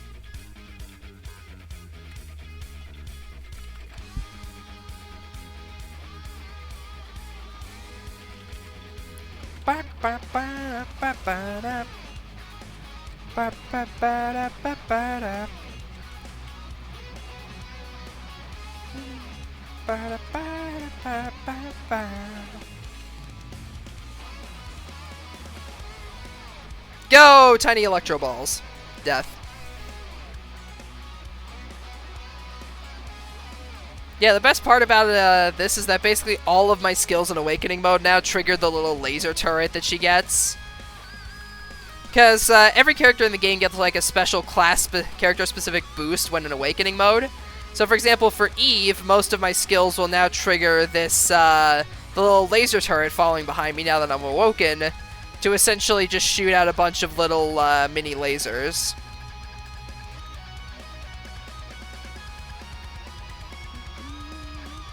Oh wait, that's a Resurrection Stone times 10 cube. I did not realize that was times 10. Bruh, those are super cheap. That's like... That's 50,000 ED for a res cube. I'm stupid. I didn't mean to exit. I meant to try to skip the cutscene. God damn. I'm stupid. But I guess I might as well, yeah, can't wait until the resting buff's gone. I'm stupid. I thought he could skip the boss cutscene. Can't. I'm dumb.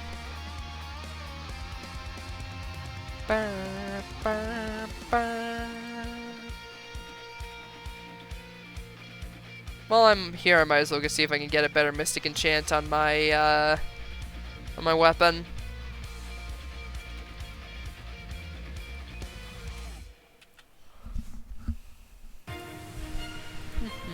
Let's see.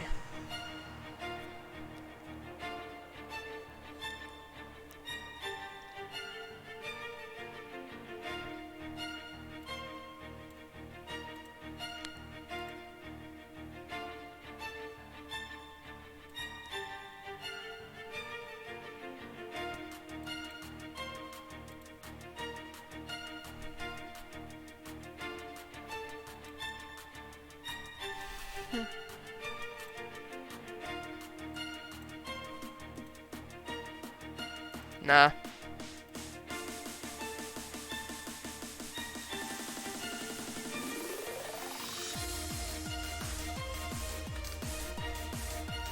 Alright, there we go.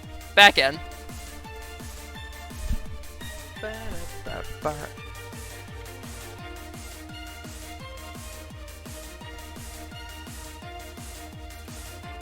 Just hoping you can find another party for it.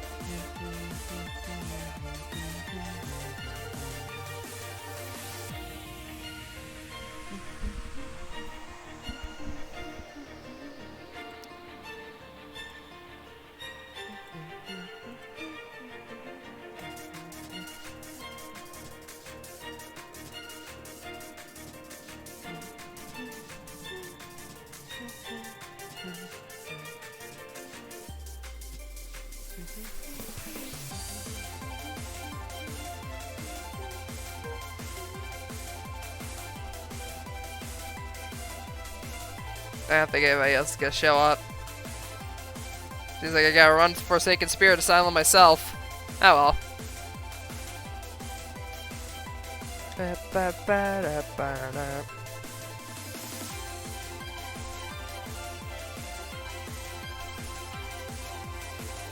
So that's like I say that like it's an inconvenience. I get the freaking Heroes Assemble buff, which makes all my attacks stronger, so it's really not that much of an inconvenience considering I now wipe the floor with the enemies.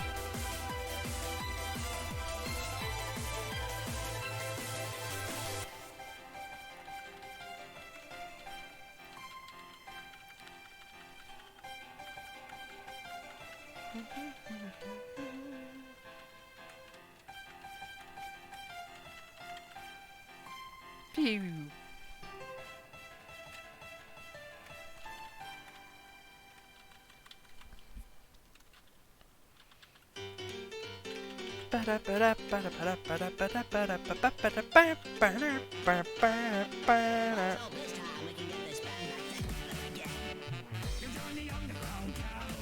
Today,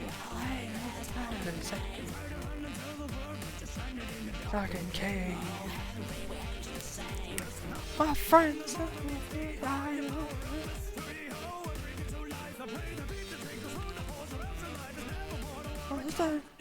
music tonight. Our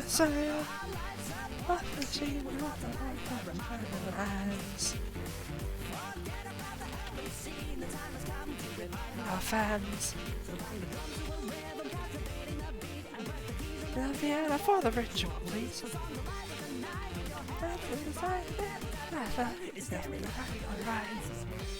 Just return crazy night. Turn up the lights now. I get an amen in here. Man, this song is good. Amen in here. If I remember correctly, the person who made this does other like video game-based music. If I remember correctly, this one was originally based around Bendy and the Ink Machine, but honestly, the song itself just absolutely slaps. Like, it's a really good mix of like modern and more ragtime style beats. Plus, the song lyrics are actually really clever with regards to the game. If you know what, if you know about the game at all, I actually did a whole, actually streamed through the game, the entirety of Bendy's Ink Machine a long time ago. This is where I would plug it if Twitch didn't delete the VODs after 2 months. And I didn't have the YouTube channel up and running for saving the VODs at the time, so unfortunately that Let's Play has been lost to time. But be rest assured, I did play through the entirety of Bendy and the Ink Machine on stream.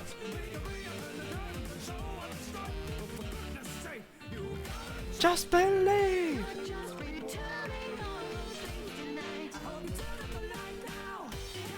I played a decent amount of horror games on here, actually.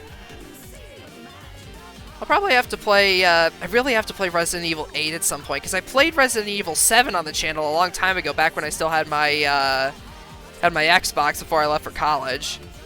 For context, my parents let me take the Nintendo Switch with me to college, but they wanted me to leave the Xbox at home, which is fair enough since I rarely ever played it to begin with. And I could get all the games I want for it on the PC anyways.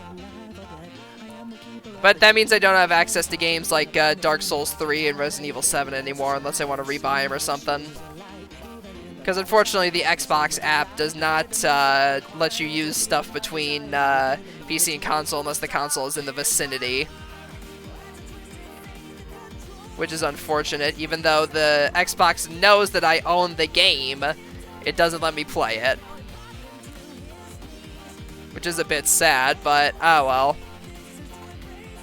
Besides, I cleared through basically all the DLC of Dark Souls 3 aside from that, aside from the VS, like, Meter the Dark Eater boss fight at the end of the final DLC, which is still just as hot garbage. Like, that boss fight is just complete another BS. Dark Souls is not built for fighting large-scale enemies. And the camera is just god-awful in that fight. Like, no cap. Like, no cap, I consider Gwen the final boss of, I consider Gwen the final boss of that, of the second Dark Souls 3 DLC. Like, I do not acknowledge that that stupid dragon thing exists. But I still find it funny because I cleared the Spear of the Church boss fight or whatever that you have to do, where, like, another player shows up. I cleared that first try. I don't know why. The other person just apparently wasn't trying hard or whatever, but apparently you actually have to beat Meter the Dark Eater in order to be able to be the boss in that PvP event. Meaning that that person who I so effortlessly defeated with a few dodge rolls and timed swings somehow managed to beat Meter. I'm guessing they maybe had their friends ferry them through it or something? I don't know. But regardless, it's funny to think about. It's also infuriating to consider the fact that they gave the strongest players in the game who had actually beaten the Meter boss fight or whatever access to just essentially bully weaker players as a boss fight, but then again, that's Dark Souls for you. Everybody says PvP is part of the experience, or whatever the heck. Supposedly you could turn off the Wi-Fi connection on your console or whatever and get a different, get like a static boss fight for that, but I'm not sure. Well, I mean, as far as I'm aware, I don't even know if that's possible, considering the Dark Souls games require you to be online most of the time these days. And specifically the Dark Souls Reignited Trilogy, or, Reignited Trilogy. Dark Souls Remastered on my Switch requires that. Even though you could play it entirely single player, it still requires online, meaning you can't play it on, like a car ride or anything, which sucks, but, oh well. Then again, I'm not really doing many car rides anymore, considering I'm off at college, but, eh.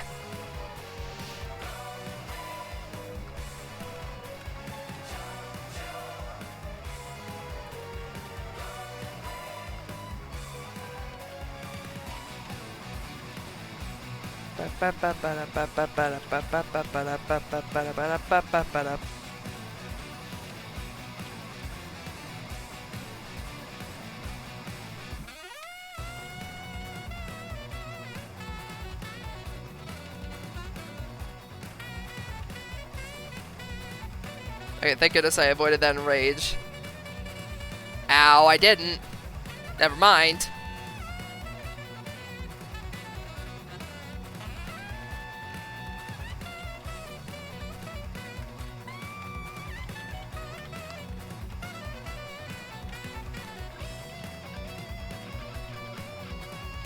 There we go. Up. Ow. Good grief, this boss is dangerous. Channel redemption point for shortlist E-Boy when. You'd like that, wouldn't you, Sable? I'll think about it. That's all I'm gonna say for now.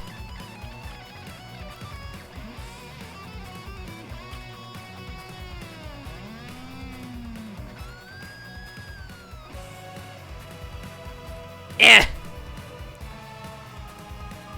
Stab!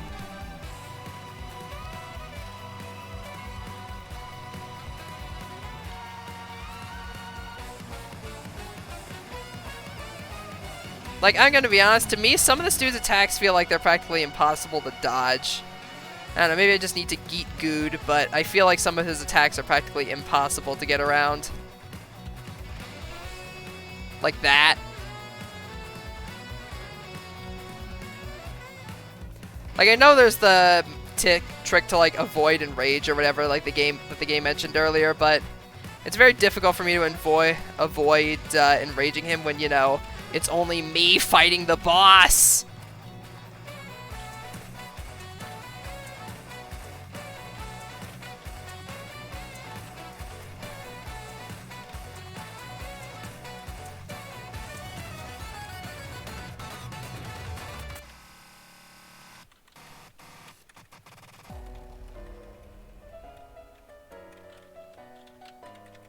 Yeah.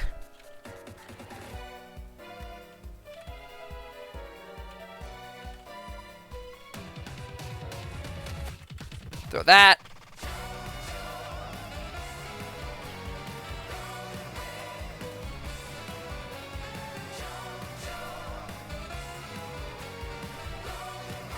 Throw that out there.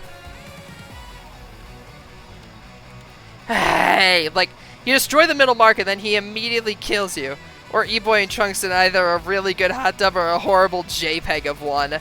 I remember I saw on Twitter a while ago that somebody actually made like a VTuber-styled, like, hot tub picture GIF or whatever to put on your stream, as long as you credited them, so that could very well be a possibility. Since after all, apparently on Twitch it's perfectly fine to get away with explicit apparel as long as you're in a hot tub. Maybe I could have a scene for it or whatever, like Buff Pup does.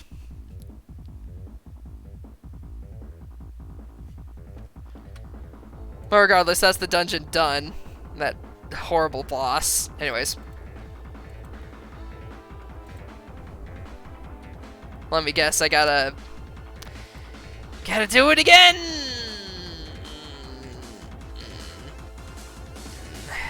Wonderful. I'm just gonna go ahead and pop another one of these. There we go. Just in case. Scrat-tat-tat-tat-tat. Oh yeah, by the way, you can't have the same name as another player across like all the different characters. You have to come up with a new name for each character you create, so people have to come up with interesting names sometimes. Pew.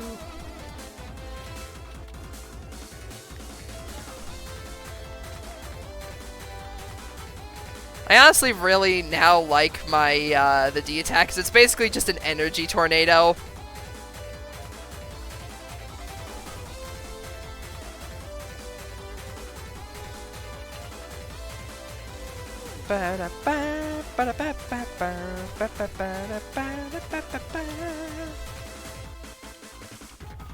Or don't just smash your keyboard for an in-game name. Yeah, that's also an option.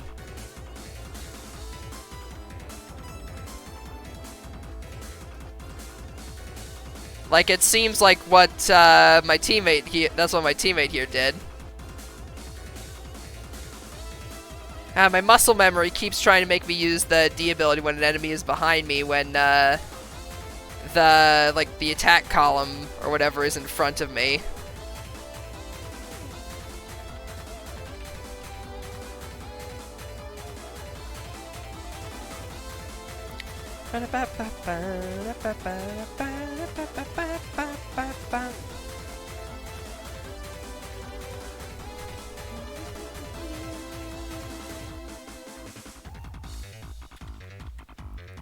Go!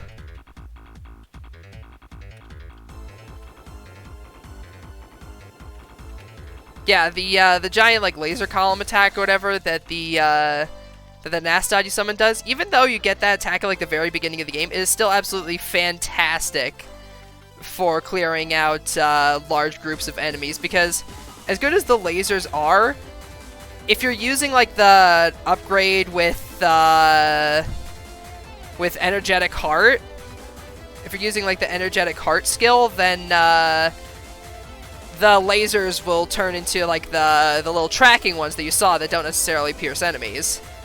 But thankfully, Dimension Link Guardian helps mitigate that problem by creating the giant AoE ground lasers, which really helps. Keeps the kit versatile, you know?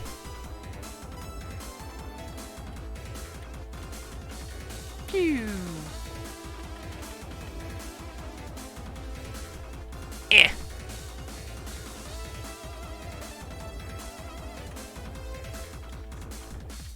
Alright, let's see. Whoop.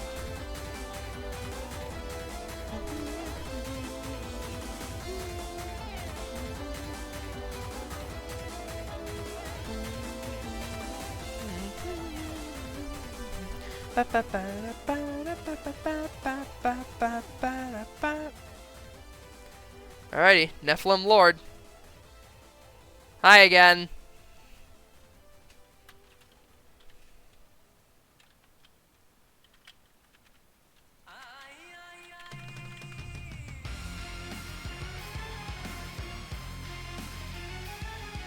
Ow.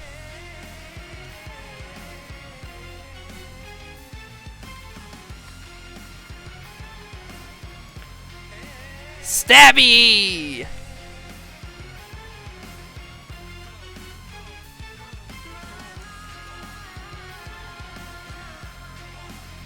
There we go, that did a ton of damage to him.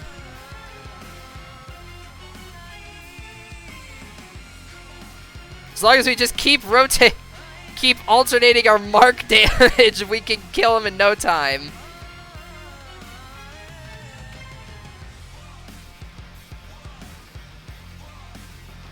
Yeah! We just kept alternating. I attacked the left, he attacked the right, and we just took this guy out in no time flat. Nice.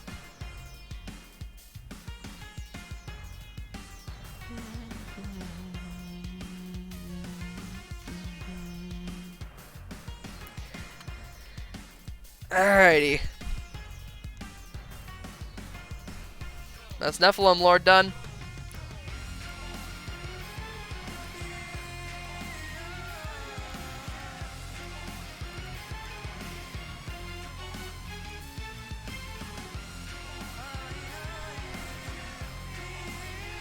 Alright, miscellaneous lore implication stuff.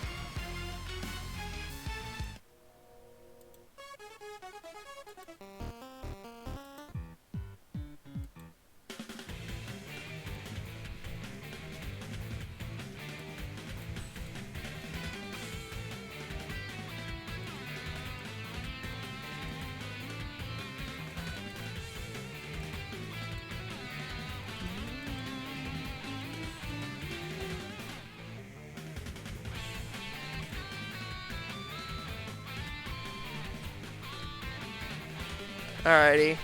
Defeat Remnant of Crimson Calamity. Crimson Tower of Howling Flames. Oh boy.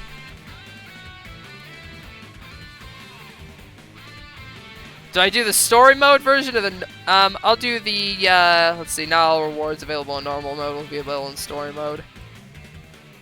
Alright, let's see. Alright, so clear each raid of the story mode and the normal mode. Okay, so in the story mode, okay, so at the last one you're able to get the demonic weapon cube, but you want to reset the normal mode mostly, because that's what can get you the stuff like the Undying Flame, Demonic Eye, Mark of the Inferno, etc. Alright. But for now, I'll do the story mode. Crimson Tower of Howling Flames. This is a raid, so here's hoping other people actually show up. If not, then we're in for a bit of a rough patch. This is my first time doing a raid ever in this game, so we'll see how it goes, I guess. Oh boy.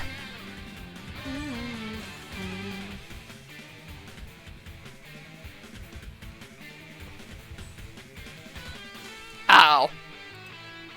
I'm gonna wait and see if anybody else shows up.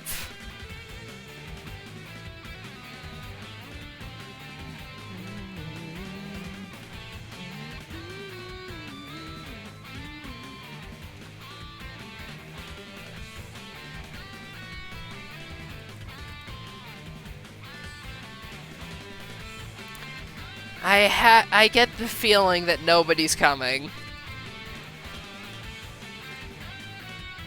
I get the unfortunate feeling that nobody's coming. Oh well, I guess I go alone! Oh well, I guess I go alone. Okay, so I'm guessing it's just 3 boss fights in a row if I had to take a wild guess. Oh, hello there! You're rather large.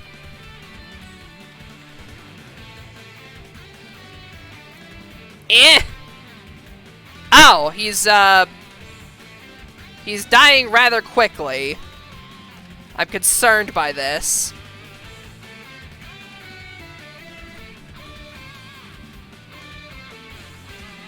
Like, I know I'm just doing the story mode version and this is like the first boss, but still. It's probably the fact that he's dying quickly because it's the story version of the raid and not the normal. I'm not even like properly, I don't even think I have enough gear for the normal version, considering it said it recommends like a 35,000 combat power or whatever the heck. Now you have nothing near that. Yeah, the CPU requirements are lower for the story variants of the raids, I've noticed.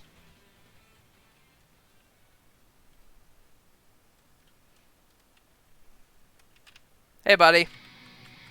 Eh. Death Spiral! Get him!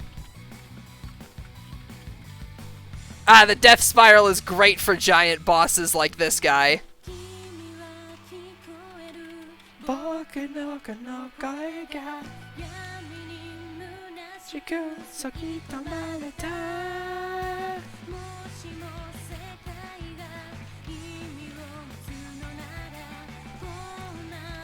And one of the heads just popped back up. Do all the heads need to be defeated at once or something? Game never told me anything about that.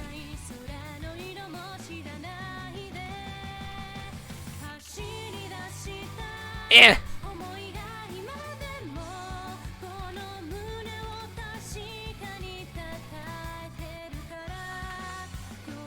Dang it! They ran away! You crud! Ow!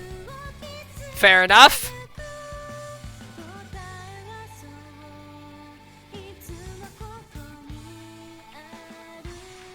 Oh, it gives you a timer, a resurrection timer. All right.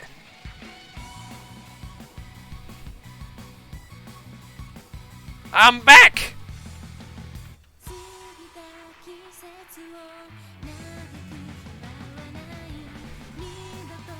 Alright, this seems like it's going to be a bit more difficult than initially anticipated, considering the fact that they seem to regen.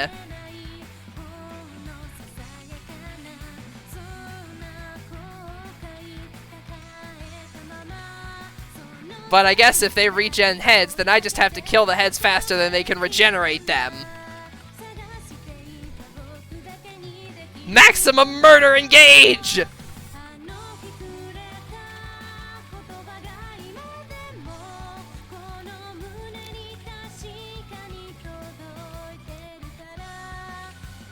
Ow! The heads kind of slid down into the abyss defeatedly. I don't know if that's a good thing or not. If the other heads don't necessarily regen, then maybe I should try to lower their individual health bars down. Actually, that seems like a much better idea than whatever the heck I'm doing right now. I try to, like like that flower boss from earlier, decrease all their individual health bars and then go in and kill all of them quickly in a fell swoop.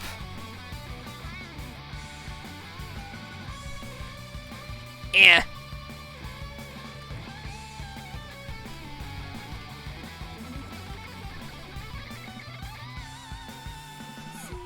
Ah, dang it, that killed the one that I wasn't aiming for!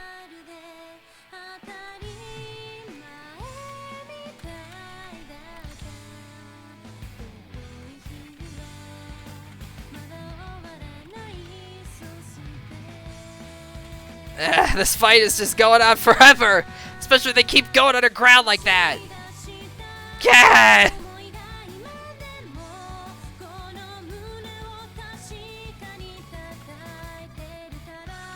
There's gotta be some trick to this fight that I'm missing!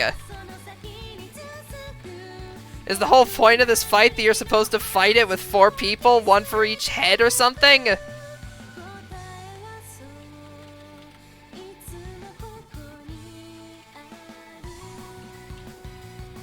I am deeply confused.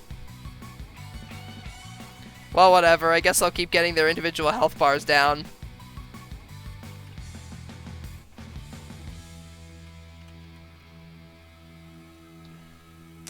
It's fine. I still killed one of them. Though that wasn't the one that I was aiming for.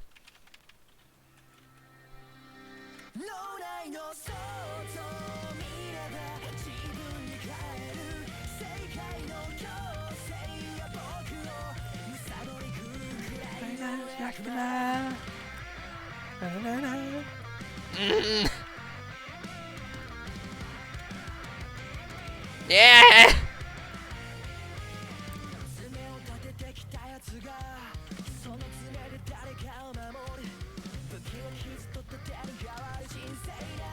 I'm going to clear the rest of this raid tier on stream if it kills me.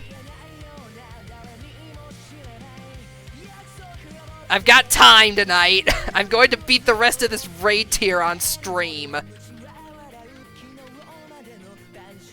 Though that might be easier said than done if I'm struggling with the first boss.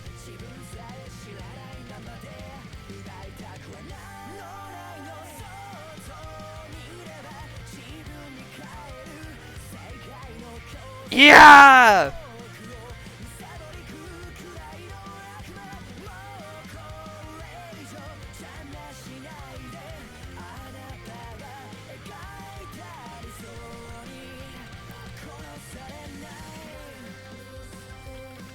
Eh. Stop going underground!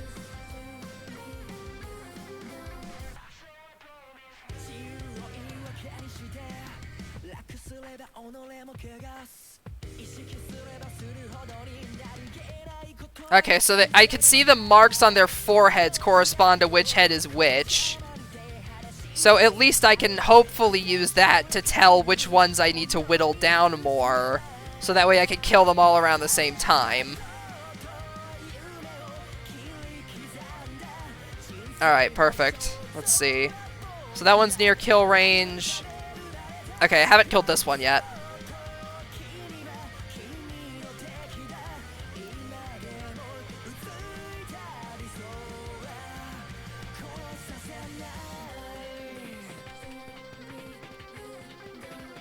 Alright, let's see.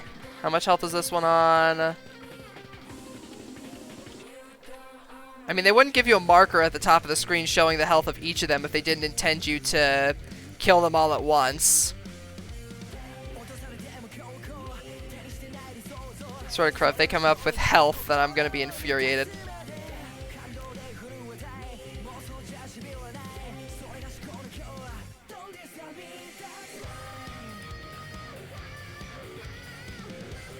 I beat up on you enough.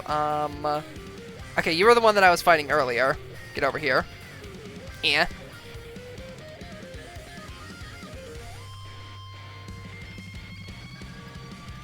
Dang it!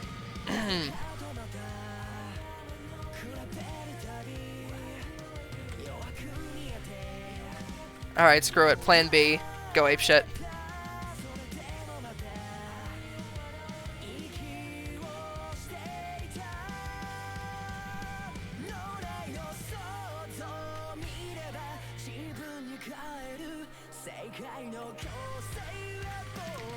Go apeshit! Monkey!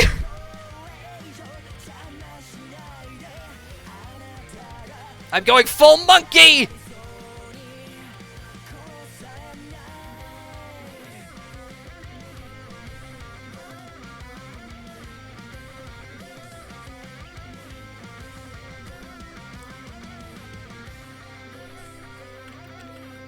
Eh! Die!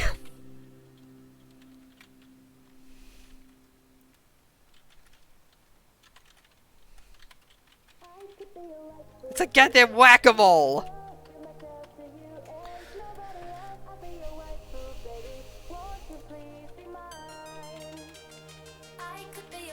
Yeah!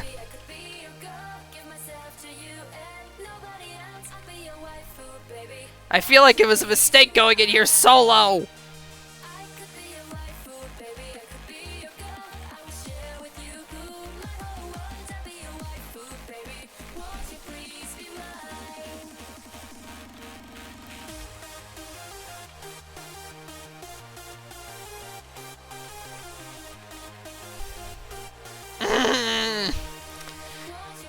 Alright, how's everybody doing tonight, chat?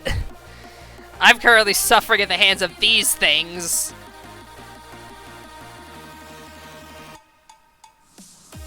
Ah, great. Now they're all back. Wonderful.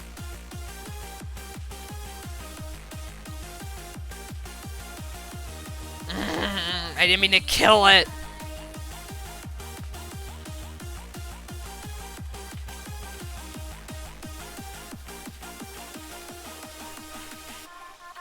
I almost had these shitheads for a minute there. Unfortunately, now, I have to reset them all again! Okay, that's close enough.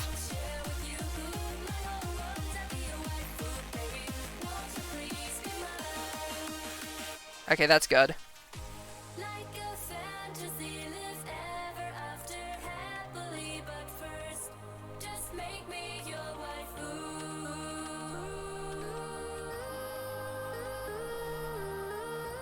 Give up and ask for help, says Q again.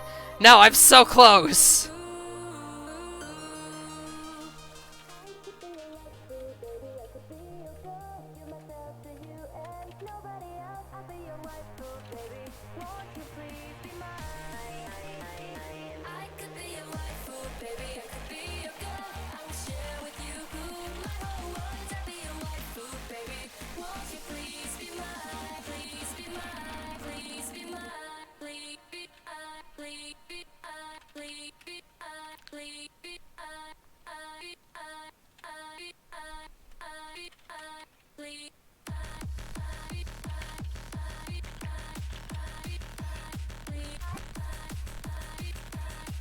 Okay, that's one down.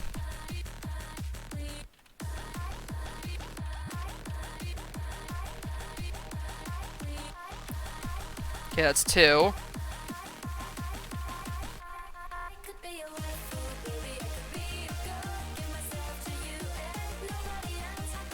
I killed all of them! I killed all the heads, I think! Yeah! I did it myself! Suck it! Woo! I did it all on my own! Whee! Woo!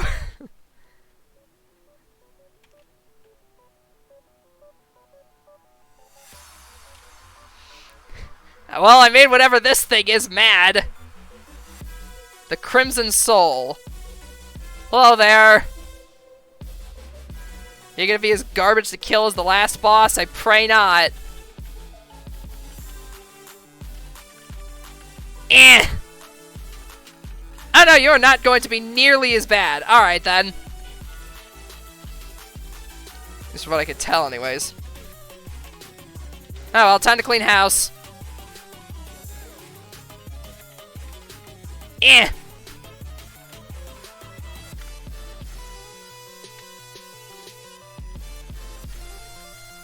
Pew!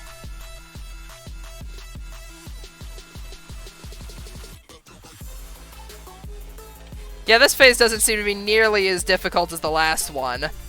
Because this phase is just straight up mechanics and fighting.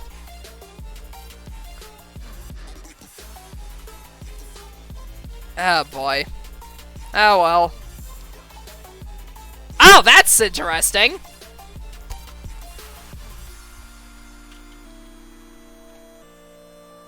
Rating this is gonna be a good time, huh? Oh boy!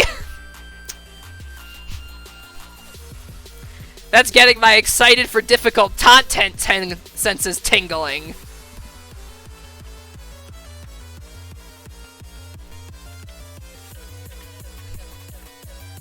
I smell bullshit boss mechanics abound. And where there's bullshit boss mechanics, there's interesting raids.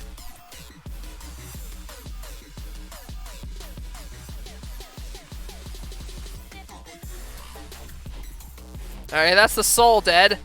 What's next?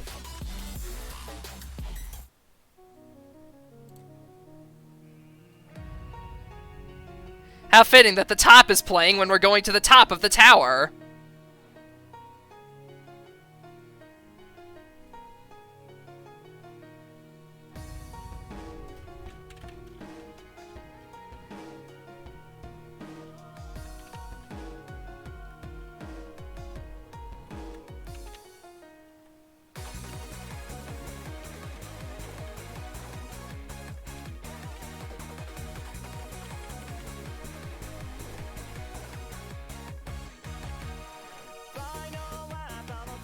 Listen, as long as they don't regenerate, it'll be fine.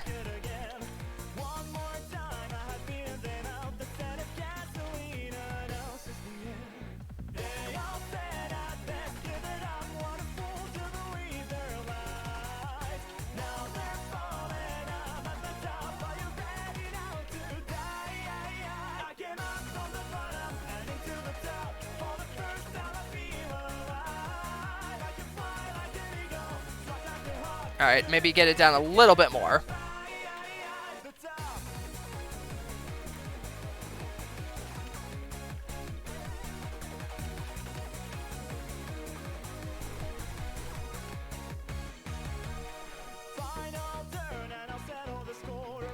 Oh, hello, Scythe Man. You are not happy with me, huh?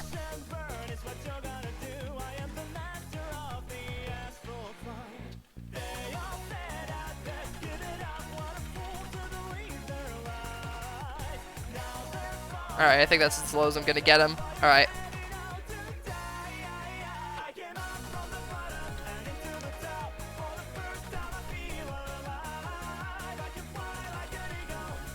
Basically, as long as I whittle down each head individually and then go back for them all at the end to whittle off whatever little bit of health is remaining, then we should be golden.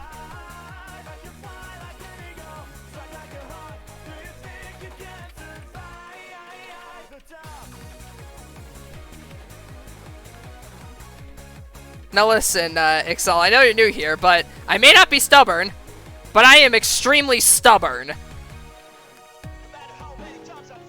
I queued up to this myself. Nobody else is likely going to show up, so I'm going to complete it myself.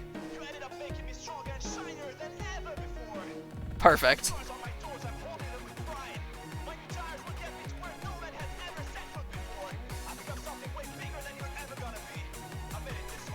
And I've taken it to the top. And into the top for the first time I feel alive. Struck like a hawk. Do you think you care to die? From the bottom and into the top for the first time I feel alive. I can fly like an eagle. Struck like a hawk.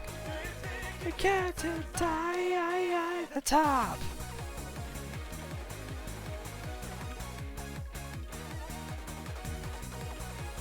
Perfect.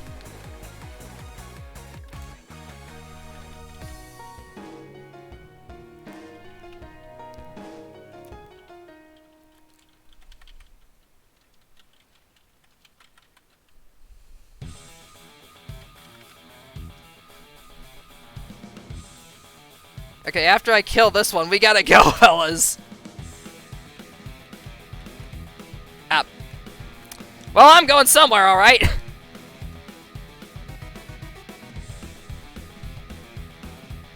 Alright.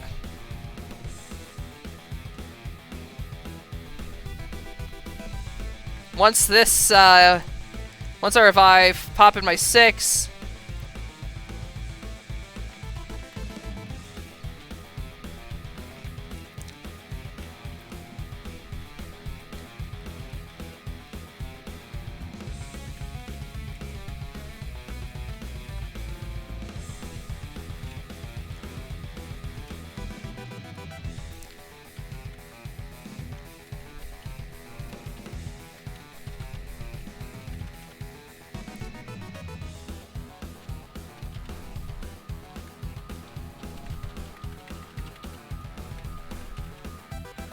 Oh wait, did I accidentally kill him too?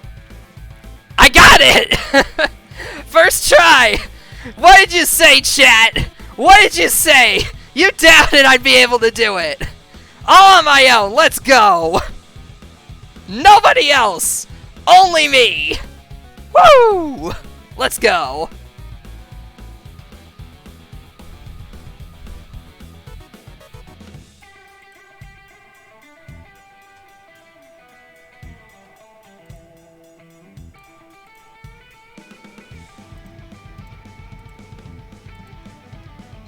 Okay, so that increases your drop rate for the weapon cube. Alright. Okay, so doing the Crimson Race increases your drop rate for the weapon cube.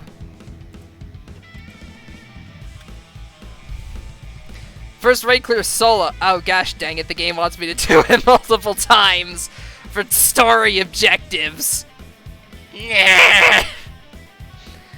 Unfortunately, I don't think I could do that tonight on stream. I can't do multiple story objectives on the same raid tier over and over again on stream. I'm sure I'd bore you all to death. So, I'm not going to do that.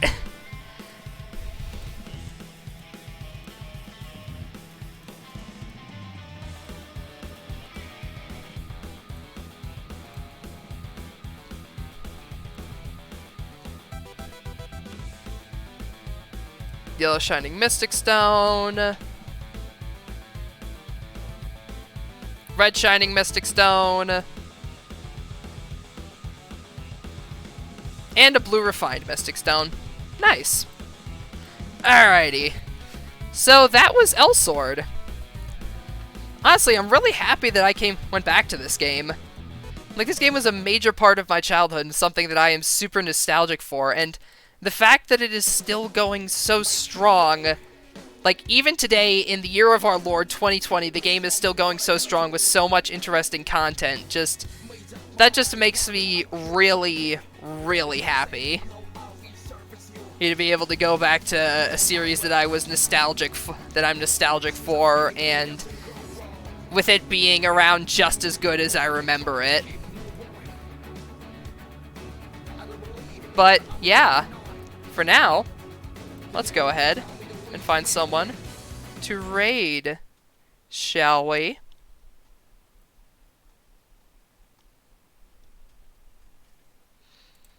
Cue the music.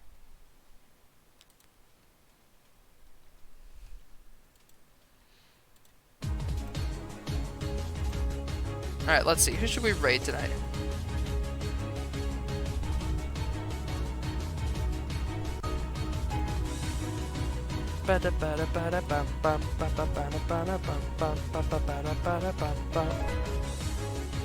Let's see.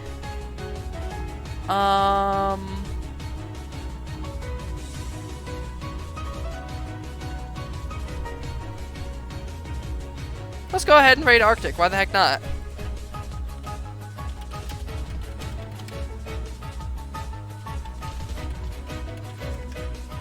For those of you who don't know who Arctic is, they're a variety streamer here on Twitch, like myself. Play a lot of different video games. It looks like tonight they are doing some grinding in Destiny 2.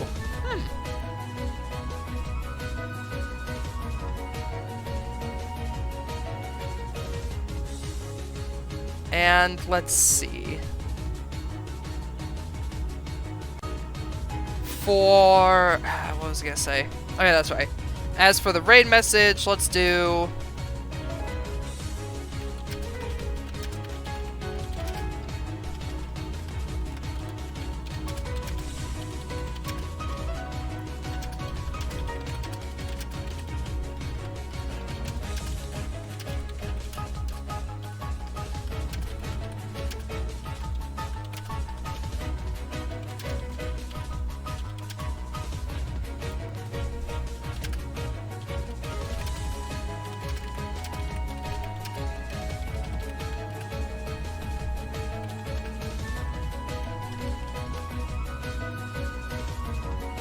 The Beam Brigade is charging in with a robot angel that shoots lasers in our first ever raid clear in Elsword.